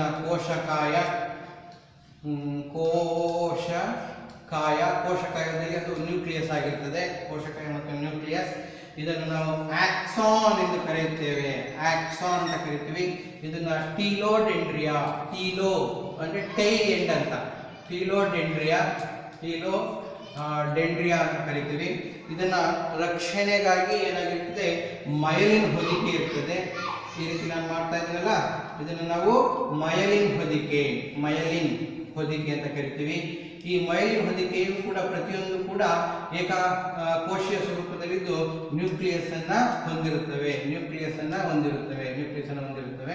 ಇದು ನರಕೋಶ ಅಥವಾ ನರ ಅಂಗಾಂಶದ ಕಾರ್ಯರೂಪಿ ಮತ್ತು ರಚನಾನುರೂಪಿ ಘಟಕ. ಓಕೆ, ಸೊ ಈ ನರಕೋಶ ಇನ್ನೊಂದು ನರಕೋಶವನ್ನು ಸಂಪರ್ಕ ಮಾಡೋದಕ್ಕೆ ನೋಡಿ, ಈ ಡೆಂಡ್ರೈಟ್ಗಳು ಮತ್ತು ಇಲ್ಲೊಂದು ನರಕೋಶ ಇರ್ತದೆ. ಈ ನರಕೋಶದ ಡೆಂಡ್ರೈಟ್ಗಳು ಮತ್ತು ಟೀಲೋಡೆಂಡ್ರಿಯಾ ಇವೆರಡರ ಸಂಪರ್ಕ. ಈ ಕಡೆ ಡೆಂಡ್ರೈಟ್ಗಳು ಬರ್ತದೆ, ಇದು ಟೀಲೋಡೆಂಡ್ರಿಯಾ ಬರ್ತದೆ, ಇವೆರಡರ ಸಂಪರ್ಕ ಇರ್ತದೆ. ಹೀಗೆ ಸಂಪರ್ಕ ಒಂದು ನರಕೋಶದಿಂದ ಮತ್ತೊಂದು ನರಕೋಶಕ್ಕೆ, ಒಂದು ನರಕೋಶದಿಂದ ಮತ್ತೊಂದು ನರಕೋಶಕ್ಕೆ ಹೋಗಿರ್ತದೆ, ಅಟ್ಯಾಚ್ ಆಗಿರ್ತದೆ. ಇಲ್ಲಿ ಡೆಂಡ್ರೈಟ್ಗಳಿದೆ, ಇಲ್ಲಿ ಟೀಲೋಡೆಂಡ್ರಿಯಾ ಬಂದಿರ್ತದೆ. ಈ ರೀತಿ ನರಕೋಶಗಳ ಜೋಡಣೆ ಇರ್ತದೆ. ಆ ನರಕೋಶಗಳ ಜೋಡಣೆಯಿಂದ ಯಾವುದೇ ರೀತಿಯಾದಂತಹ ಪಂಚೇಂದ್ರಿಯಗಳಿಂದ ಗ್ರಹಿಸಿದ ಜ್ಞಾನ ನರಕೋಶಗಳ ಮೂಲಕ ಮೆದುಳನ್ನು ತಲುಪಿ ಜ್ಞಾಪಕ ಶಕ್ತಿಯ ಭಾಗದಲ್ಲಿ ಸೆರೆಬ್ರಮ್ ಅಂತ ನಾವೇನು ಕರಿತೀವಿ, ಮಹಾಮಸ್ತಿಷ್ಕ ಅಂತ ಏನು ಕರಿತೀವಲ್ಲ, ಆ ಮಹಾಮಸ್ತಿಷ್ಕ ಜ್ಞಾಪಕ ಶಕ್ತಿಯ ಭಾಗದಲ್ಲಿ ಸಂಗ್ರಹಣೆ ಆಗುತ್ತೆ. ಕಣ್ಣಿಂದ ನೋಡಿದ ವಸ್ತು, ಮೂಗಿನಿಂದ ವಾಸನೆ ಮಾಡಿದಂತಹ ವಸ್ತು, ಅಥವಾ ಕಿವಿಯಿಂದ ಕೇಳಿದಂತಹ ಶಬ್ದ, ಚರ್ಮದಿಂದ ಗ್ರಹಿಸಿದ ಉರಿ ಆಗಿರ್ಬೋದು, ತಾಪ ಆಗಿರ್ಬೋದು, ತಂಪಾಗಿರ್ಬೋದು, ನೋವಾಗಿರ್ಬೋದು, ಹೌದಲ್ಲ. ಇಂಥವೆಲ್ಲವೂ ಕೂಡ ಏನಾಗ್ತದೆ ಹೋಗಿ ಜ್ಞಾಪಕ ಶಕ್ತಿಯ ಭಾಗ ಮಹಾಮಸ್ತಿಷ್ಕದಲ್ಲಿರ್ತದೆ. ಆ ಮಹಾಮಸ್ತಿಷ್ಕದಲ್ಲಿ ನೆಲೆಗೊಳ್ಳುತ್ತೆ, ಹಾಗೆ ಸೇರ್ಕೊಳ್ತದೆ. ಇದಕ್ಕೆ ಕಾರಣಕರ್ತರು ಯಾರು? ನರ ಅಂಗಾಂಶಕ್ಕೆ ಕಾರಣವಾಗಿರ್ತಕ್ಕಂತಹ ನರಕೋಶ. ಇದನ್ನು ನಾವು ನರಕೋಶ ಅಂತ ಕರಿತೀವಿ. ನರಕೋಶ. ಈ ನರಕೋಶದ ಸಹಾಯದಿಂದ ಪ್ರಚೋದನೆಗೆ ತಕ್ಕ ಪ್ರತಿಕ್ರಿಯೆಗಳು ಜರುಗೋದಕ್ಕೂ ಕೂಡ ಕಾರಣ ಆಗ್ತದೆ. ಪ್ರಚೋದನೆ ಅಂದ್ರೆ ಏನು? ಅಲ್ಲೆಲ್ಲೋ ಒಂದು ಕಡೆ ನಿಮ್ಮ ಎದುರುಗಡೆ ಒಂದು ಹಾವು ಬಂದರೆ ಹಾವು ಪ್ರಚೋದನೆ ಆಗಿರ್ತದೆ. ಹಾವು ನಮ್ಮನ್ನು ಕಚ್ಚುತ್ತೆ, ನಾವು ಓಡೋಗ್ಬೇಕು ಅಂತ ಏನಾಗ್ತದೆ ಪ್ರತಿಕ್ರಿಯೆ ಆಗುತ್ತೆ. ನಾವು ಓಡಿ ಹೋಗ್ತೀವಲ್ಲ, ಅದು ಪ್ರತಿಕ್ರಿಯೆ ಆಗುತ್ತೆ. ಅರ್ಥ ಆಯ್ತಲ್ಲ? ಅದೇ ರೀತಿ ಅಂಗಡಿಗಳಲ್ಲಿ ನೋಡಿದಾಗ ಅಲ್ಲೊಂದು ಅಂಗಡಿಗಳಲ್ಲಿ ಚಾಕ್ಲೇಟ್ ಇರ್ತದೆ. ಚಾಕ್ಲೇಟ್ ಏನಾಗುತ್ತೆ ಪ್ರಚೋದನೆ ಮಾಡುತ್ತೆ. ಪ್ರತಿಕ್ರಿಯೆ ಏನನ್ಸುತ್ತೆ? ಅದನ್ನು ತಿನ್ನಬೇಕು ಅನ್ಸುತ್ತೆ. ಅದನ್ನು ನಾವು ಹೇಳ್ತೀವಿ ಚಾಕ್ಲೇಟ್ ತಗೊಂಡು ತಿಂತೀವಿ. ಅರ್ಥ ಆಯ್ತಲ್ಲ? ಸೊ ಹೀಗೆ ಪ್ರಚೋದನೆ ಮತ್ತು ಪ್ರತಿಕ್ರಿಯೆಗಳು ಆರಂಭ ಮತ್ತು ಅಂತ್ಯವಾಗುವುದು ಪಂಚೇಂದ್ರಿಯಗಳಿಂದ. ಅದು ಸಂಪೂರ್ಣ ಕ್ರಿಯೆ ನಡೆಯುವುದು ನರಕೋಶಗಳಿಂದ. ಅದರಲ್ಲೂ ನರವಾಹಕಗಳು ಅಂತ ಕರಿತೀವಿ, ಅಥವಾ ಸಂಪೂರ್ಣವಾಗಿ ನರ ಅಂಗಾಂಶಗಳ ಒಂದು ವ್ಯೂಹ ಅಂತ ಕರಿತೀವಿ. ಅದನ್ನೇ ನರವ್ಯೂಹ ಅಂತ ಕರಿತೀವಿ. ಅದೇ ಥರ ಅದು ಮೆದುಳಿನ ಸಹಾಯದಿಂದ ಕಾರ್ಯರೂಪಕ್ಕೆ ಬರುತ್ತೆ ಮಕ್ಕಳಿಗೆ. ಹೀಗೆ ನರಕೋಶಗಳು ಪ್ರಚೋದನೆಗೆ ತಕ್ಕ ಪ್ರತಿಕ್ರಿಯೆಯನ್ನು ಉಂಟು ಮಾಡಿ ಜೀವಿಗಳ ಸಂಪೂರ್ಣ ರಕ್ಷಣೆ ಆಗು ಹೋಗುಗಳು ಇಷ್ಟದಂತೆ ನಡೆದುಕೊಳ್ಳುವ ರೀತಿಯನ್ನ ಉಂಟು ಮಾಡ್ತವೆ. ದೇಹದಲ್ಲಿ ನಾನಾ ರೀತಿಯಾದಂತಹ ಬದಲಾವಣೆಗಳನ್ನ ಉಂಟು ಮಾಡೋದಕ್ಕೆ ನರಕೋಶವು ಕೂಡ ಕಾರ್ಯವಾಗಿದೆ, ಅಥವಾ ನರ ಅಂಗಾಂಶವು ಕೂಡ ಕಾರ್ಯವಾಗಿದೆ. ನರಕೋಶ ಅಥವಾ ನರ ಅಂಗಾಂಶ ಕಾರ್ಯನಿರ್ವಹಿಸುವುದು ಯಾವುದರ ಸಹಾಯದಿಂದ? ಮೆದುಳಿನ ಇರತಕ್ಕಂಥ ಜೀವಕೋಶಗಳ ಸಹಾಯದಿಂದ. ಅರ್ಥ ಆಯ್ತಾ ಮಕ್ಕಳೇ? ಹೀಗೆ ಸಂಪೂರ್ಣವಾಗಿ ಈ ಅಂಗಾಂಶಗಳು ಅಂಗಗಳ ರಚನೆಗೆ ಸಹಕಾರಿಯಾಗಿ ಅಂಗ ವ್ಯವಸ್ಥೆಯನ್ನು ರೂಪಿಸಿವೆ. ನೋಡಿ, ಅಂಗಾಂಶಗಳು ರೂಪುಗೊಂಡು ಅಂಗಗಳನ್ನು ರಚನೆ ಮಾಡಿವೆ. ಹಾಗಾಗಿ ಅಂಗಗಳ ರಚನೆಯಾಗಿ ನೋಡಿ ಜೀರ್ಣಾಂಗ ವ್ಯೂಹ. ಜೀರ್ಣಾಂಗ ವ್ಯೂಹ ಅಂದಾಗ ಜೀರ್ಣಾಂಗದಲ್ಲಿ ಬರತಕ್ಕಂತಹ ಅಂಗಗಳು ಯಾವುದು? ನಾಲಿಗೆಯಿಂದ ತೆಗೆದುಕೊಂಡು ನಾಲಿಗೆ, ಹಲ್ಲು, ಅನ್ನನಾಳ, ಜಠರ ಜೊತೆಗೆ ಸಣ್ಣ ಕರುಳು, ದೊಡ್ಡ ಕರುಳು, ಮೇದೋಜೀರಕ ಗ್ರಂಥಿ, ಯಕೃತ್ತು, ಅದ್ರ ಜೊತೆಗೆ ಗುದದ್ವಾರ, ಸಂಪೂರ್ಣ ಜೀರ್ಣಾಂಗ ವ್ಯೂಹ ಬಂತು. ರಕ್ತ ಪರಿಚಲನಾ ವ್ಯೂಹ, ಹೃದಯ ಮತ್ತು ರಕ್ತನಾಳಗಳು ರಕ್ತ ಪರಿಚಲನಾ ವ್ಯೂಹ. ಶ್ವಾಸಕಾಂಗ ವ್ಯೂಹ ಅಂದರೆ ನಮ್ಮ ಶ್ವಾಸಕೋಶಗಳು, ಮೂಗು ಮತ್ತು ಶ್ವಾಸನಾಳ ಸೇರಿ ಶ್ವಾಸಾಂಗ ವ್ಯೂಹ ರಚನೆಯಾಗಿದೆ. ವಿಸರ್ಜನಾಂಗ ವ್ಯೂಹ ಅಂದರೆ ಮೂತ್ರಪಿಂಡಗಳ ಅಂಗಗಳು, ಮೂತ್ರನಾಳ, ಮೂತ್ರದ್ವಾರ ನೋಡಿ ರಚನೆಗಳನ್ನು ಉಂಟು ಮಾಡಿ ಸಂಪೂರ್ಣ ಅಂಗವ್ಯೂಹ ವ್ಯವಸ್ಥೆಯನ್ನು ರಚನೆಯಾಗಿದೆ. ಇವೆಲ್ಲ ರಚನೆ ಆಗೋದಕ್ಕೆ ಕಾರಣ ಅಂಗಾಂಶಗಳು. ಈ ರೀತಿಯ ರಚನೆಯಿಂದ ಸಂಪೂರ್ಣ ಅಂಗ, ಮೊದಲಿಂದ ಬರೋಣ, ಜೀವಕೋಶಗಳ ಗುಂಪನ್ನ ಅಂಗಾಂಶ ಅಂತ ಕರಿತೀವಿ, ಅಂಗಾಂಶಗಳ ಗುಂಪನ್ನ ಅಂಗ ಅಂತ ಕರಿತೀವಿ, ಅಂಗಗಳ ಗುಂಪನ್ನ ಅಂಗವ್ಯೂಹ ಅಂತ ಕರಿತೀವಿ, ಅಂಗವ್ಯೂಹಗಳ ಗುಂಪಿನಿಂದ ಜೀವಿಯ ರಚನೆಯನ್ನ ಕಾಣ್ತೀವಿ. ಒಂದು ನಿರ್ದಿಷ್ಟವಾದ ರಚನೆಯಲ್ಲಿ ಜೀವಿಯು ತನ್ನದೇ ಆದ ಕಾರ್ಯವನ್ನು ನಾವು ಈ ಪ್ರಕೃತಿಯಲ್ಲಿ ಮಾಡೋದನ್ನ ನಾವು ನೋಡ್ತೀವಿ. ಅರ್ಥ ಆಯ್ತಾ ಮಕ್ಕಳೇ? ಹೀಗೆ ಈ ಒಂದು ಪಾಠದಲ್ಲಿ ಅಂಗಾಂಶಗಳು, ಆ ಅಂಗಾಂಶಗಳ ವಿಧಗಳು, ಅವುಗಳು ಹೇಗೆ ಕಾರ್ಯವನ್ನ ಮಾಡ್ತವೆ ಮತ್ತು ಜೀವಿಯ ರಚನೆಗೆ ಹೇಗೆ ಸಹಕಾರಿಯಾಗಿವೆ ಅನ್ನೋದನ್ನ ತಿಳ್ಕೊಂಡ್ವಿ ಅಲ್ಲ ಮಕ್ಕಳೇ? ಇದರಲ್ಲಿ ಏನಾದರೂ ನಿಮಗೆ ಡೌಟ್ ಇದ್ರೆ ನಿಮ್ಮ ಶಿಕ್ಷಕರನ್ನ ಕೇಳಿ ಬಗೆಹರಿಸ್ಕೊಳ್ಳಿ. ಅಭ್ಯಾಸದಲ್ಲಿರ್ತಕ್ಕಂಥ ಪ್ರಶ್ನೆಗಳಿಗೆ ಉತ್ತರವನ್ನು ಮಾಡಿ. ಇನ್ನೂ ಏನಾದರೂ ಡಿಸ್ಕಷನ್ ಮಾಡೋದಾದ್ರೆ ನಿಮಗೆ ಶಿಕ್ಷಕರಿರ್ತಾರೆ, ಆ ಶಿಕ್ಷಕರಿಂದ ಡಿಸ್ಕಸ್ ಮಾಡಿ ಇದನ್ನ ಪೂರ್ಣಗೊಳಿಸ್ಕೊಳ್ಳಿ ಮಕ್ಕಳೇ. ಎಲ್ರಿಗೂ ಧನ್ಯವಾದ.